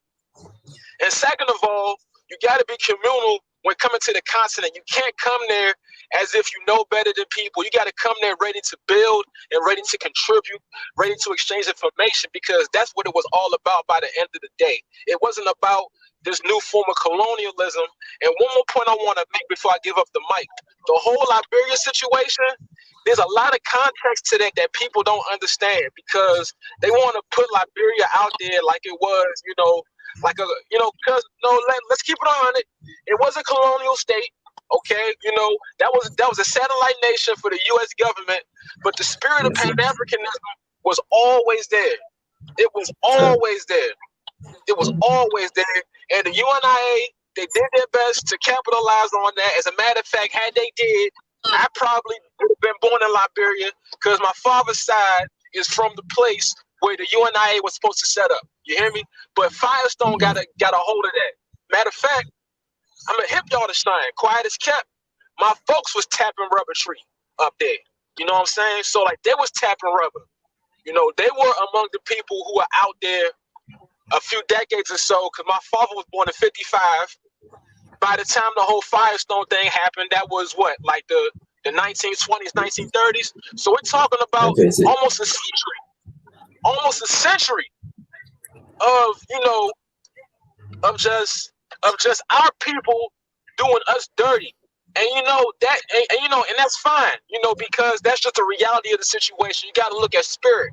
And during Garvey's time, even the black press was against him. The Chicago Defender, A. Philip Randolph, and all them, they were against him just to turn on his side later on in life. So the fight never dies. Even when you're gone physically, it never dies. The spirit's still there. And I got to shout out, Amy Jacques Garvey, of course, because, she kept Garvey's name alive. She was feeding him, the information, of course, and always building with him, being his confidant. And I got to shout out Sis Sheila Brown for really hipping us to that the other night, of course. But you definitely got to shout her out. That's just an example of the masculine and feminine coming together in a true African way. So, give thanks for the reason, and I'm going to fall back. But I just had to jump in and give my piece, say my time. Good facts, brother. Sam PK, you don't know, and I appreciate you, King. You know what I'm saying? Feel free to stay around as long as you want to, as long as you can. You know what I'm saying? And go through brother Olatunji. Now, all I wanted to say was, you was right. It was a good passage that you read. That was it. When I hear that brother Sam PK, he brought the whirlwind. So give thanks and praises for that contribution as well. Yes, sir. Word, sound, and power. Yes, sir. I just want to fully endorse what Brother Olatunji just said. It's a really profound passage that you read, and one that is very, very instructive for Africa and Africans at home and abroad in this dispensation of time. We have to find our true Ma'atian Ubuntu essence as a people. And when we reconnect, this is what Papa Garvey means when he talks about knowing ourselves, knowing our true spiritual essence. Baba Sengobaye talked about that earlier on, rediscovering our divinity as a people. And when we truly rediscover our divinity, then we will, that in and of itself has the power to exorcise us of the spirit, the evil spirit of the nature of the oppressor, the Urugu spirit that we need to just really expel from our beings, extrapolate from our beings. And just one thing, the powerful analysis that we had from our brother Sam, just to say that when our brother talk about our people doing us dirty in Liberia, on one level, we understand what our brother is saying, and it is true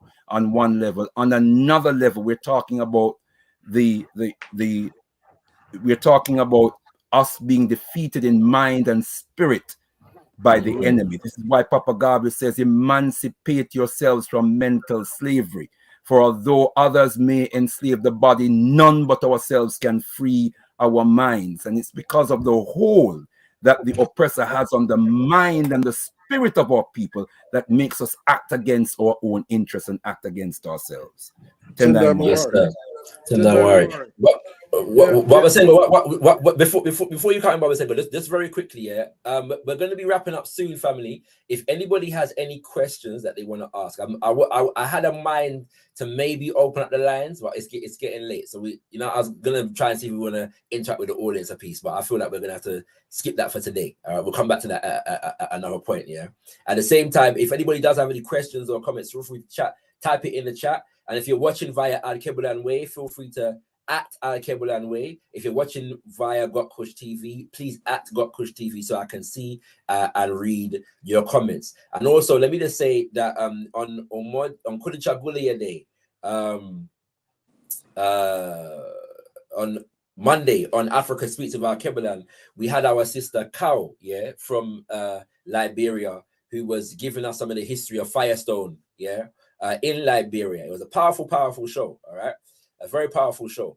But and we're going to be releasing that, actually, the video of it soon on Gotkush TV, probably tomorrow, but stay tuned for that, yeah? But one of the things that she said is that some of the land that the sellout Liberian government under Charles King granted to Firestone for a 99-year lease, yeah, at the price of 6 pence an acre, yeah, over 1 million hectares or acres of land, yeah, was negotiated by the UNIA with indigenous, yes, what she uses the term chieftaincies, yeah.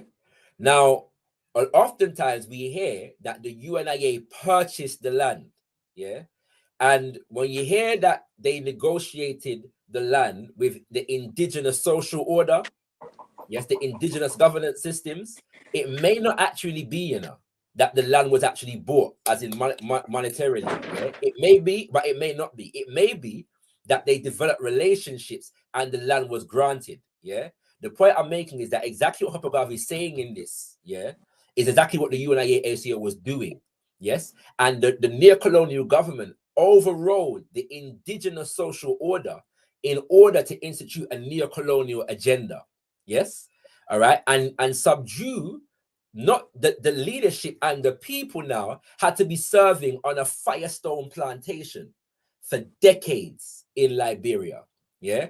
But I also want to say, when Brother Leader earlier said about we shall face our enemies 200 years, yeah, hence, yeah, and we are the children of Mosiah, I can say firsthand that I've been to Freetown, Sierra Leone, and I've been to Jama in Sierra Leone, yes, with Chief Fode, and know that Sister Kenya and Chief Fode are doing that work right now today in Sierra Leone. Yes, I've walked on land, yes, and put money in hand to contribute to program, yeah, whilst I'm there, because brothers and sisters have formed relationships, yes. They're not just go there and shell out some money. They've developed relationships, yes, with indigenous social order and people groups on the land, and contributed to community development in such a way, yeah. And so these are small ways in which the Garveyite program is still living and still existing. And when it comes to propaganda, try know, yeah, that through this platform that we call Gotkush TV, we're going to make sure that our brothers and sisters are able to see the work in action. Huey P. Newton says observation and participation, yes, and propaganda must be a tool of our observation. And so wherever brothers and sisters are doing the work, I'm doing my best, yeah. I'm quiet sometimes because there's a lot of planning going on behind the scenes. I'm doing my best just to make sure that there's a platform to shine a light on the work that is being done. Yeah, Baba Sengo, I did cut you, so go ahead. Well, I don't think time is going to allow me to share this, but I'm going to bring it to your attention because it's no, share it, Baba Sengo, share it. Well, I was going to share some words. I was going to share some straight up out the inside, but Sam and Brother Leader and y'all inspired me, by Sam speaking to what you shared, Shakara, and then what Brother Leader did, education. You see, most people think the training processes that are going on is education. It's not. And it's so important. So I'm going to do that real quick. To be learned in all that is worthwhile knowing. Not to be crammed with the subject matter of the book or the philosophy of the classroom, but to store away in your head such facts as you need for the daily application of life, so that you may be better in all things and understand your fellow man and interpret your relationship to your creator. You can be educated in the soul, in the vision, and in the feeling, as well as in the mind. That line right there is critical, okay? To see your enemy and to know him is part of the complete education of man. To spiritually regulate oneself is another form of the higher education that fits man for a nobler place in life, and still to approach your brother by feeling of your own humanity is an education that softens the ills of the world and makes us kind indeed. Many a man was educated outside the schoolroom. It is something you let out, not completely take in. You are part of it, for it is natural. It is dormant simply because you will not develop it, but God creates every man with it, knowingly or unknowingly. To him who possesses it, that's the difference. Develop yours and you become as great and full of knowledge as the other fellow without even entering the classroom. Now, the reason I shared that is because we've been hoodwinked. We've been hoodwinked and trained away from real education, trained away from real African self. And that's critical to what we all have shared. So I want to hail up you, Shakara. I want to hail up Chief Fode. And I want to hail up Sam. And that's no offense to my good brother Ben Olatunji and to brother Lita, but y'all the next generation. And it's critical that we understand there is no generational gaps. There is no gaps between man and woman. There is no gaps between old and young in an African tradition. And so we've been hoodwinked on the continent. We've been hoodwinked in the US of A. We've been hoodwinked in the UK, not to know really what education is all about. Anyway, I'll stop on that point because it's critical that we really educate ourselves and not allow ourselves to be trained with all of these doctorates and degrees away from true African education. Yes. Give thanks for that, Baba Sengo. A very important addition to the readings here today. Brother Leader has dropped off, and there is a question in the chat that I'd love for him to address. I don't know if you're listening, Brother Leader, but try to come back post haste as we approach the conclusion of our roundtable discussion this afternoon, this evening, depending on where you are in the world. And brothers and sisters, if you have any questions or comments, please at Gotkush TV or at Alkebu-Lan Way, depending on where you are watching, so that I'll be able to read them out. We are just having a roundtable conversation detailing, the magnificence and power and influence of the philosophies and opinions of Marcus Garvey. One thing that has not been said that needs to be said on this particular show is the fact that there were others who were not African, yes, who fully appreciated, the insights of the philosophies and opinions of Marcus Garvey. And I speak of revolutionaries in their own right among their own people. People like Ho Chi Minh, yes, of Vietnam. People like Mao Zedong, yes, of China. People like Mahatma Gandhi, yes, of India, are known to have read philosophies and opinions of Marcus Garvey, yes, and you can see the work that they did among their own people. I believe the only one of them that's actually publicly stated this as a fact is Ho Chi Minh. Yeah, there's a speech or essay somewhere of him stating this fact, that he read and took inspiration from the most honorable Marcus Mosiah Garvey. And so when we look at what others have been able to do with the inspiration, yes, of the President General, founder of the UNACL, then it's a sign as to what we can actually do when we begin to take this legacy seriously this work seriously. Are there any other general reflections as I open up for a bit more free flow conversation before we conclude? Well, I got something, man. I think it's important to highlight as well, man, that Marcus Garvey introduced the usage of the historical consciousness, to get people to start reflecting long term. Back then, our people was coming out of the triple stages of darkness, man. We just didn't know. And Garvey really, as an individual, played a role in sparking the Harlem Renaissance, the Black literacy revolution that took place, after that. And there's just so much that we have to give credit to Marcus Mosiah Garvey for at least contributing to. But he also endorsed science. He endorsed us utilizing science. He was not against science.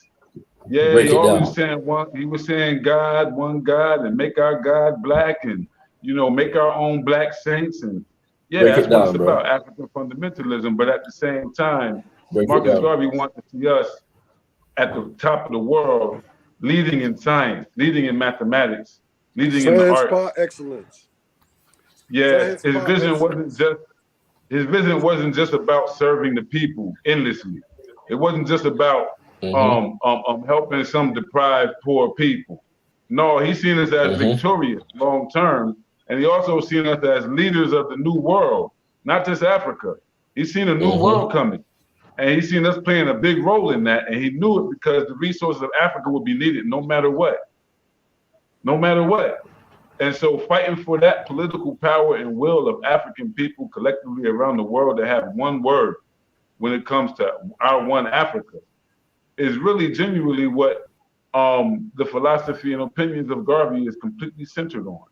And I think that no matter what we're doing today, whether we're talking about going into media or economics or education, we have to be grounded on African fundamentalism. It has to all come back to that because that is the source of this philosophy. Marxism. When they say Marxism, it's an ism. It's a philosophy. It has its own epistemology. It has its own metaphysics, its own logic, its own reason. Garveyism has those same features. Garveyism deals with all of those aspects and gives us a foundation. And I think that even your example of Ho Chi Minh and others who were not Africans able to draw inspiration from that is evidence of the humanity of Garveyism. It's evidence that our ideal transcends even race first. It transcends that. It's like race first, but the world at the end of the day, we want it all. We deserve it all. And if given a fair chance, we're the best of the best. And I believe Garvey he bet his life on that. He bet his life on that, on proving that we are the best of the best when given a fair and equal chance to control our own resources, our own God-given talent. So just wanted to really contribute that as well, man, because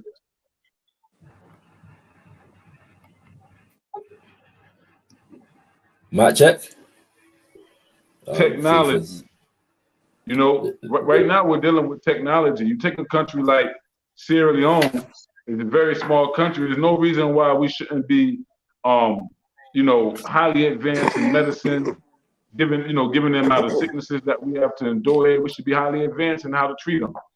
And Takara was saying about the work that we do here. It's no joke. This work is no joke. Getting down in the communities. Our people will trip. They got personalities too. There's no romanticism about it.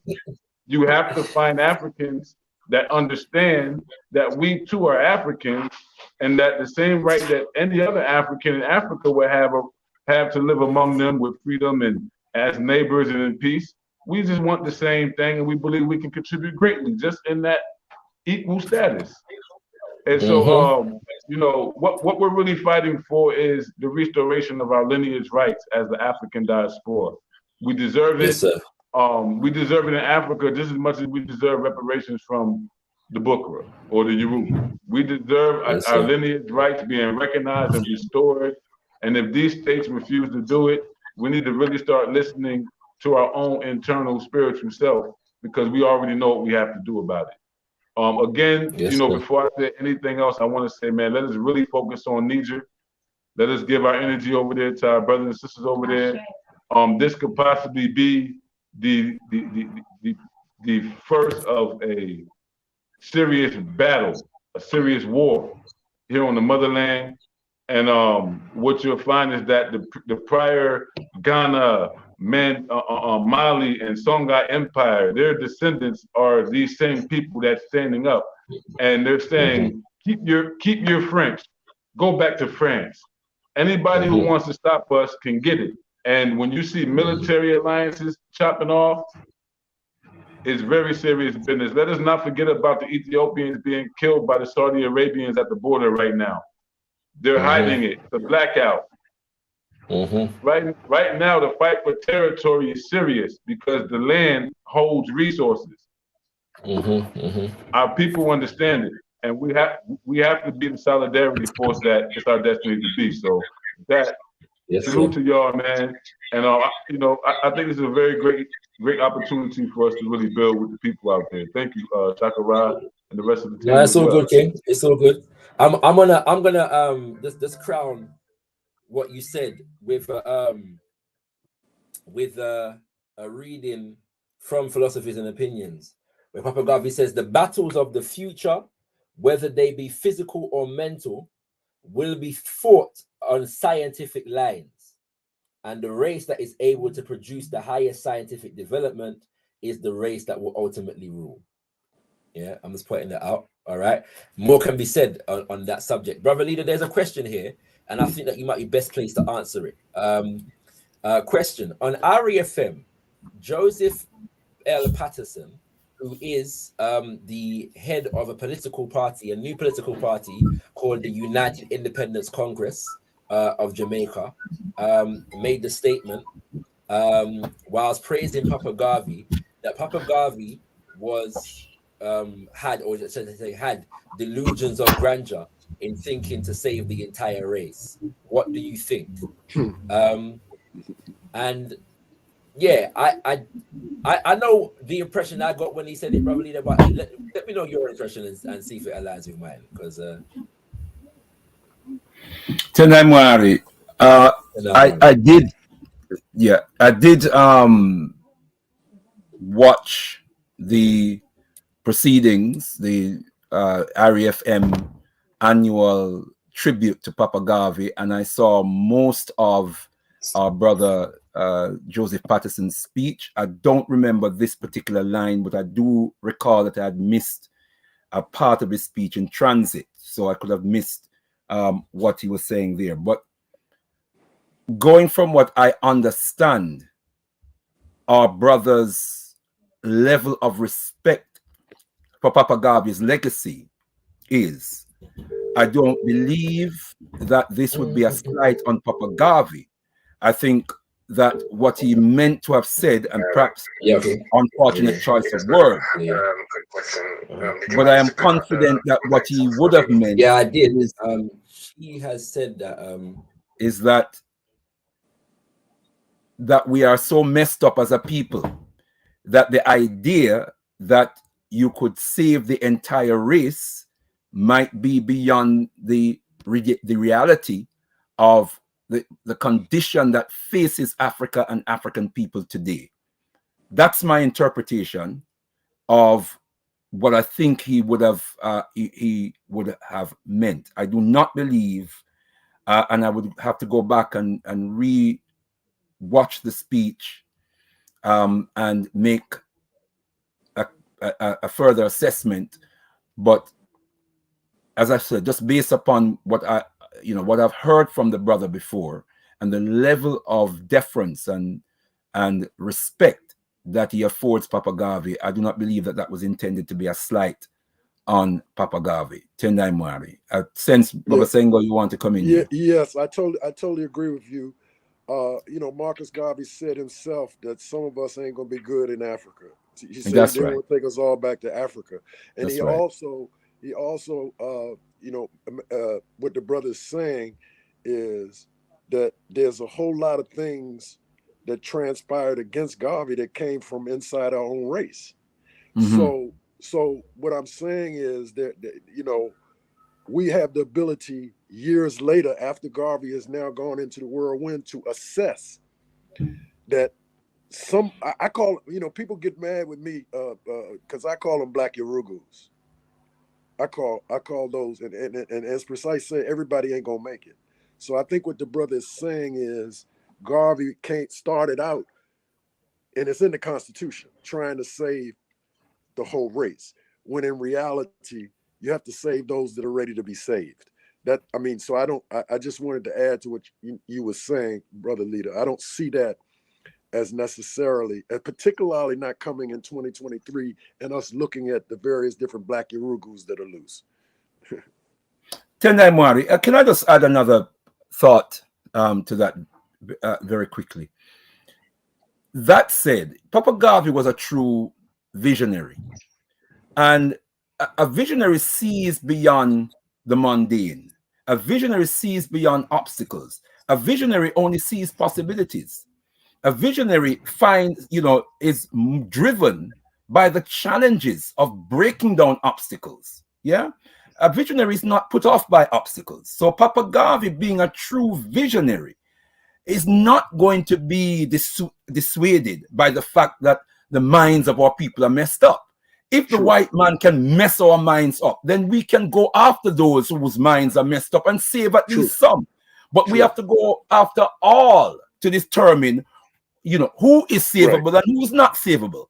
Right. We can't say we're not going after, you know, that proportion or this proportion. We go after every single. Papa Garvey said, we read it, Baba Sengo read it to us earlier on. If 400 million Africans, which was the estimated population of Africans around the world at the time, if 400 million Africans couldn't get to know themselves, then in the next 24 hours, it's over. It's over for them, right? So Papa Garvey went after 400 million, but he was real enough to know that some of us were far gone, but he was still going after 400 million. You know, just let me add, you're right. You're absolutely right. Because in 1938, they added an amendment to the Constitution that made clear that he knew that there were traitors, and he spoke to that. So you're absolutely correct. But you're right. Just because a person is asleep does not mean that he can't be woke up. Just because a person is lost don't mean he can't be found. So you know, you can't pick and choose who's who until they show their true colors. And so that's a very good point you just made. Don't worry. Apologies, probably. I was dealing with some logistics in the background here, and apologies for interrupting the show slightly because I forgot my mic wasn't muted.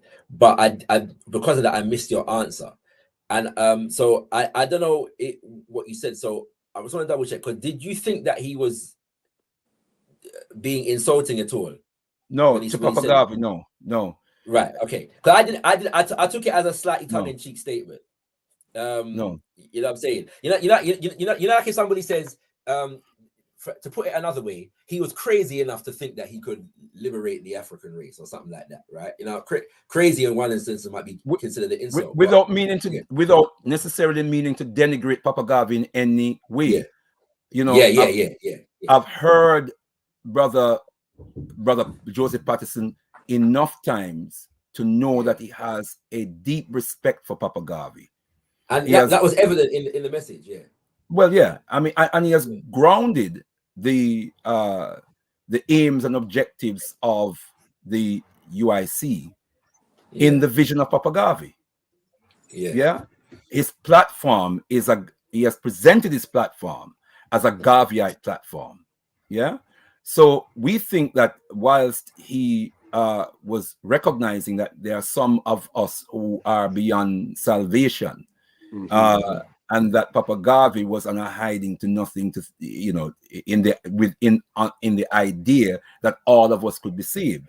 But when we understand the supreme visionary that Papa Garvey is, as well as the deep analysis and understanding Papa Garvey had of our material reality, Papa Garvey would have known that some of us were beyond salvation, but he was going after the entire race anyway, so that those who were savable, those who were redeemable, would be redeemed.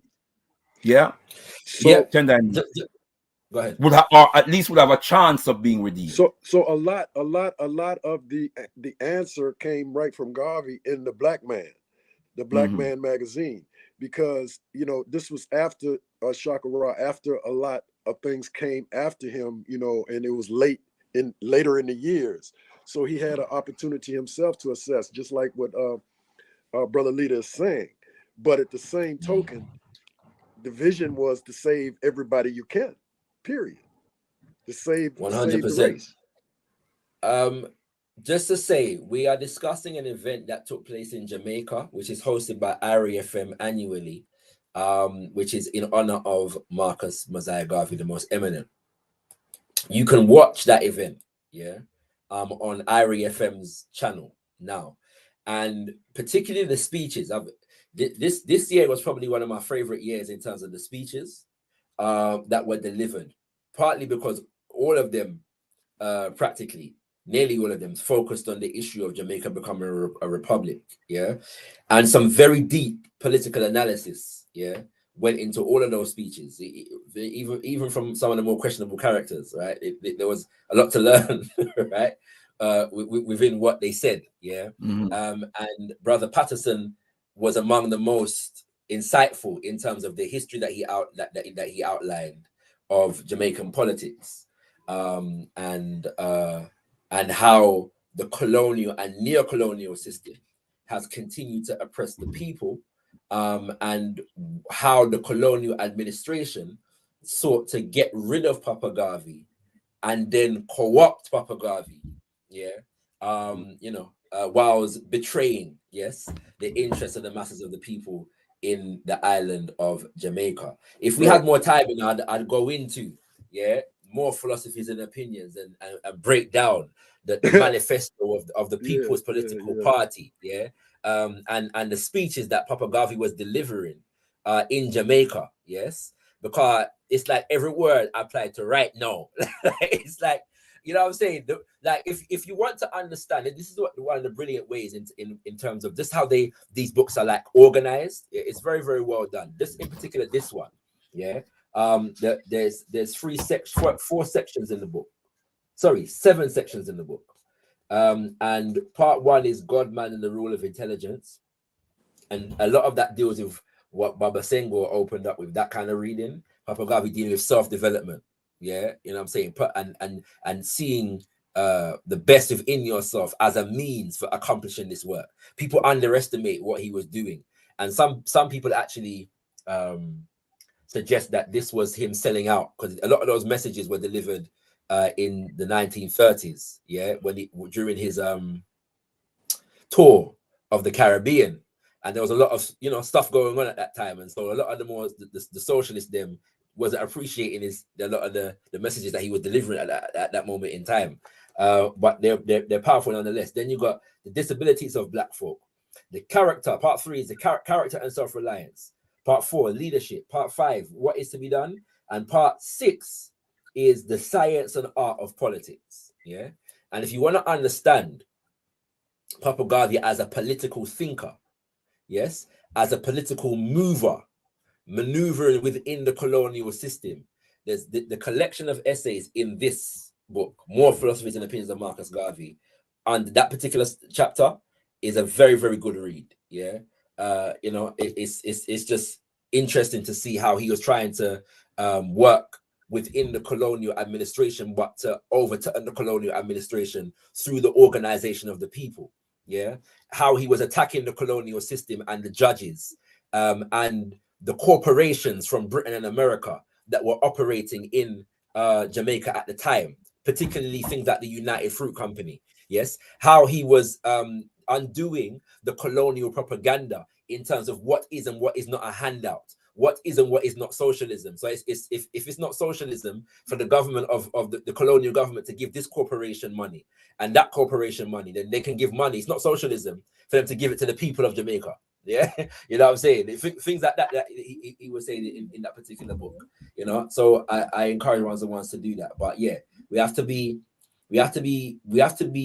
more scientific, as I was saying in the message on the first of Mosiah, and what Chief Foddy was saying a while ago, to be honest. Yeah, scientific in our appreciation of the varying ways that the UNIA ACL, the People's Political Party, and the various vehicles and auxiliaries maneuvered politically and organized among people, yeah, politically, and how these words, yeah, were made flesh in people organizing. Yes, it's entirely important. One more thing I'll say on that point in relation to what Chief Foddy was saying in terms of Niger, Burkina Faso, etc., etc. Again, in this text, there is the petition that the UNIA ACO wrote in 1928 for the League of Nations, yeah, which is detailing a lot of the colonial realities on the ground, yeah, in Mama Africa. Yes, very extremely important read, yeah, where again they're detailing how the crown and the royal family is instituting laws that allow them to subsidize mining corporations and so on in South Africa. Yes, but they've disenfranchised the people from access to even leasing land. Yeah, and identifying the acts of law that were put in place to make that a reality in South Africa. Yeah, these things are entirely important. We have to deal with what Papa Garvey and the UNIA was saying in terms of the analysis of the conditions of African people on the ground. Yes, in terms of what problems they were trying to solve and how they were going about it. There are many, many lessons to be learned, yeah, when we read these texts. Brother Lee, I feel like you want to say something. Yeah, Tendai Mwari. Yeah, word sounds and power, Brother Shakara. Awesome analysis that just gives us an even deeper insight into the far-reaching vision of Papa Garvey. Papa Garvey was seeing beyond the present and into the future, and he knew what loomed for Africa and African people, given the present political and economic machinations that he was observing and witnessing around him at the time. And what it also reinforces, you know, that powerful breakdown that you gave us just now, is that the legacy of Papa Garvey is indeed the blackprint for our liberation, because there is no other source that we can go to and get that clarity of analysis from that time that is so relevant to the present time, you know, and with an organized movement behind it as well. And so it is the words and works of Papa Garvey that, you know, we spend all that time, all these decades we spent, you know, dissecting Karl Marx and worshiping Karl Marx, when we had and Mao Zedong and Ho Chi Minh, when we had the words, we had the philosophy and opinions of Marcus Mosiah Garvey, volumes 1, 2, and 3. That is what we should have been studying. That is what we should have been organizing around, you know, and you've reinforced that powerfully, Brother Shakara, with what you have just shared with us. Tendai Mwari. No, give it fast, Brother Leader. I'm gonna take some closing words from everybody. So if I begin with yourself, Brother Olatunji, and then Brother Baba Senghor, then Brother Leader, and then we'll close. Tendai Mwari. No, it's been a beautiful session. Yeah, for those who don't have a copy of Philosophy and Opinions of Marcus Garvey, get a copy. It is a good book.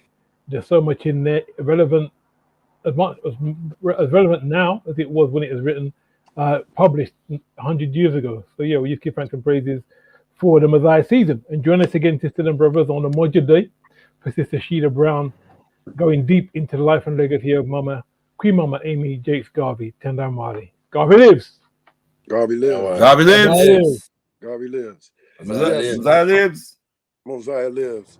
So it's extremely critical that we look at the philosophy and opinions of Marcus Garvey and know that Garvey lives, that we exonerate Garvey, and we're not asking nobody. You know, even though we support those who are demanding for his exoneration from those that deserve to give it, we call him for his exoneration. Rehabilitation. Black Man Magazine and the Message to the People came right behind the Philosophy and Opinions. So, you know, you've got to root yourself in the philosophy and opinions of Garvey to overstand. And the Black Man was magazines, and it's a whole lot Brother Shakara was talking about that's in the Philosophy and Opinions 3. A lot of similarities. Very important to look at all of that because there was a lot going on in the world. But it's clear, reason we are the Rehabilitating Committee today, 2020, is because Garvey set us on course to rehabilitate ourselves, to build the government and to build the minds of African people, to get us back to where Garvey and the UNIA coming out of the convention in 1920 were successful in pulling enough of us together to organize and organize. We are striving still in 2023, 100 years later after the Philosophy and Opinions, to rehabilitate the minds of African people to understand there's one way to reclaim Africa, and that's through the teachings, works, words, and deeds of the Right Excellent Honorable Marcus Mosiah Garvey. In fact, Baba Sengo, Garvey lives. Brother Leader. Yes, Tendai Moari. We give thanks and praises once again for a powerful evening where we put in the center of our circle the philosophy and opinions of Marcus Mosiah Garvey. We gathered around. We read his words. We gave thanks to him for his utterances, for his writings, and we also hailed his queen, Mama Amy Jakes Garvey, for the tremendous sacrifice that went into publishing Philosophy and Opinions of Marcus Garvey, volumes 1, 2, and 3. It was indeed great to be in the company of Baba Sengo Baye, a man who sat in the seat of the president and who served our people from the office of the most eminent prophet and king, His Excellency Marcus Mosiah Garvey. And Baba Sengo reminded us that this is the good book. This is the good book. Beloved brothers and sisters, if you have not yet got a copy, go out and get your copy. And if you have got a copy and you haven't read it for a while, revisit it, beloved brothers and sisters. For this, brothers and sisters, this is, as Papa Garvey says, I intend with your help and God's grace to continue, for my work has only just begun. Future generations shall have in their hands the guide by which they shall know the sins of the 20th century. And Papa Garvey, beloved brothers and sisters, in this book gives us, as we said earlier on, and I'm saying it again, the black print for our liberation. If we want to be a free and self-determining people, this is the black print for our liberation. Papa Garvey said as I close, I do and I know you too believe in time where we shall wait 200 years if needs be to face our enemies through our posterity. When my enemies are satisfied in life, I shall come back, or in death, even to serve you as I served before. In life, I shall be the same. In death, I shall be a terror to the foes of African liberty. And I say that, brothers and sisters, as a backdrop to this page of Philosophy and Opinions, if I can get it, where it would be a page, it would be page 104. It's not numbered, but it comes 2 pages after page 102. It opens volume 2, which was, as Chakara said, it was published in 1925. And I'm highlighting this on the back of those words of Papa Garvey, because on this page we see a flyer where it says the Universal Negro Improvement Association needs funds to carry on its work. Right? Then it lays out the aims and objectives, a few of the aims and objectives, but I like the way it ends here. It ends with,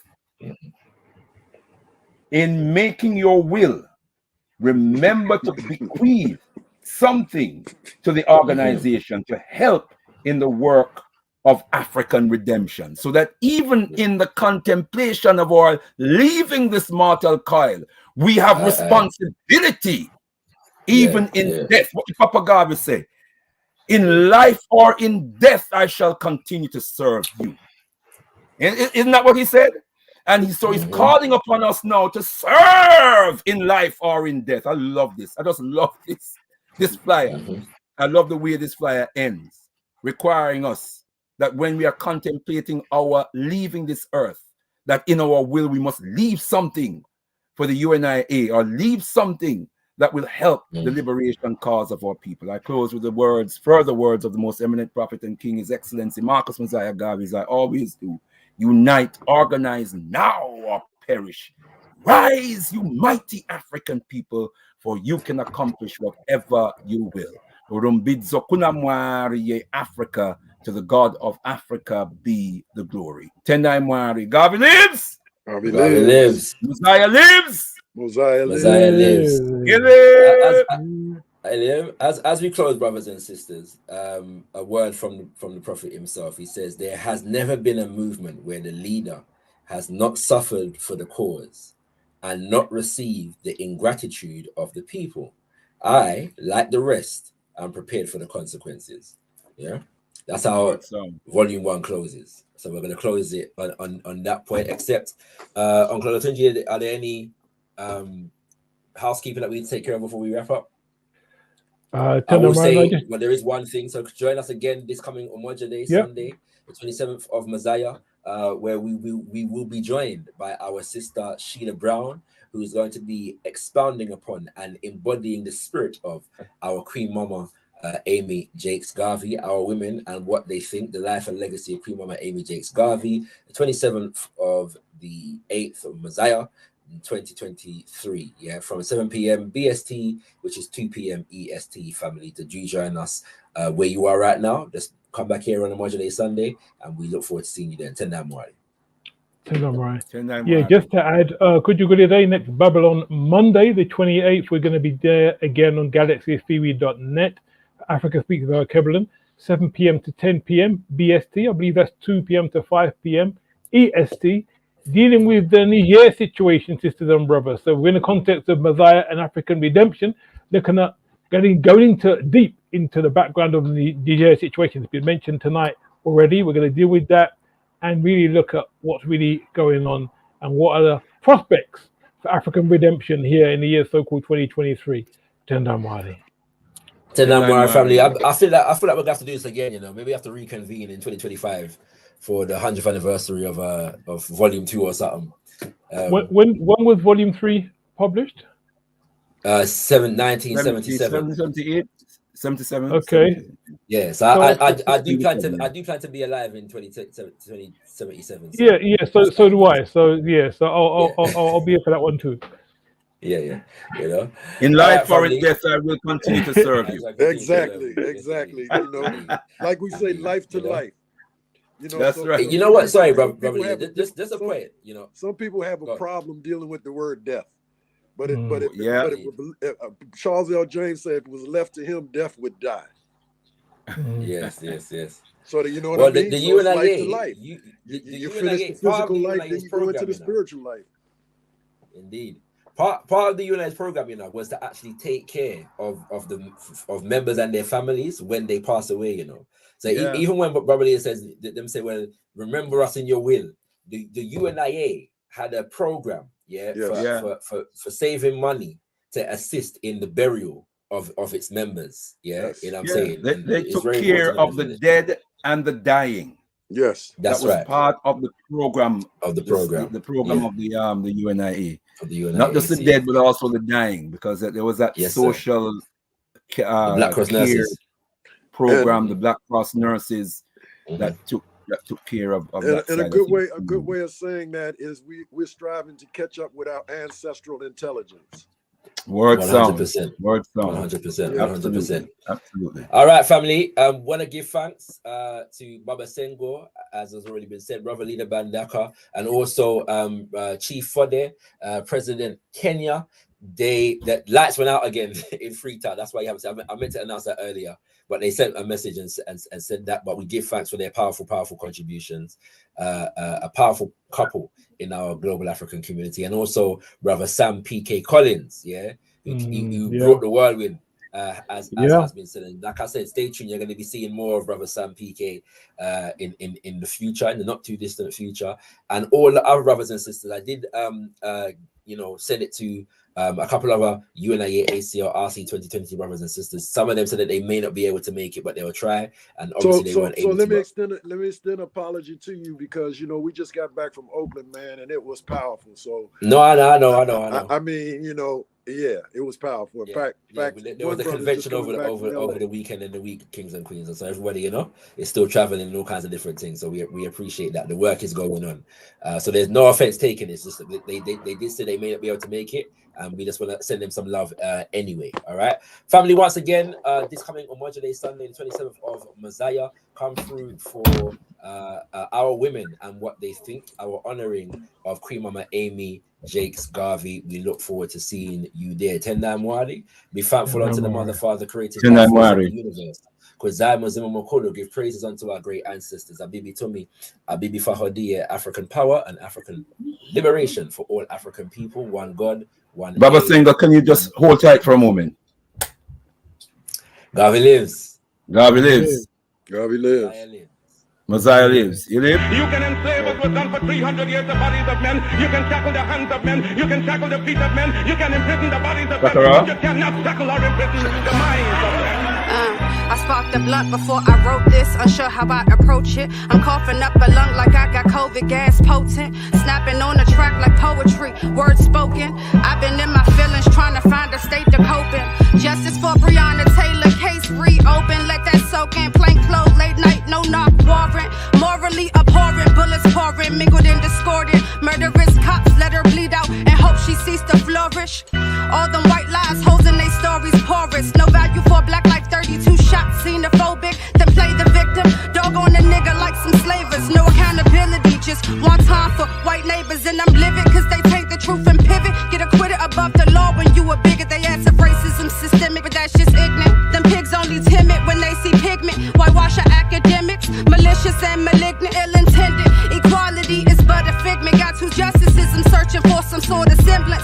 No repentance, vicious with a vengeance when I pin this. Protest but lyric and print flow to make some type of difference. I sparked the blunt before I wrote this, unsure how I approach it. I'm coughing up a lung like I got COVID, gas potent. Snapping on the track like poetry, words spoken. I've been in my feelings trying to find a state to cope in.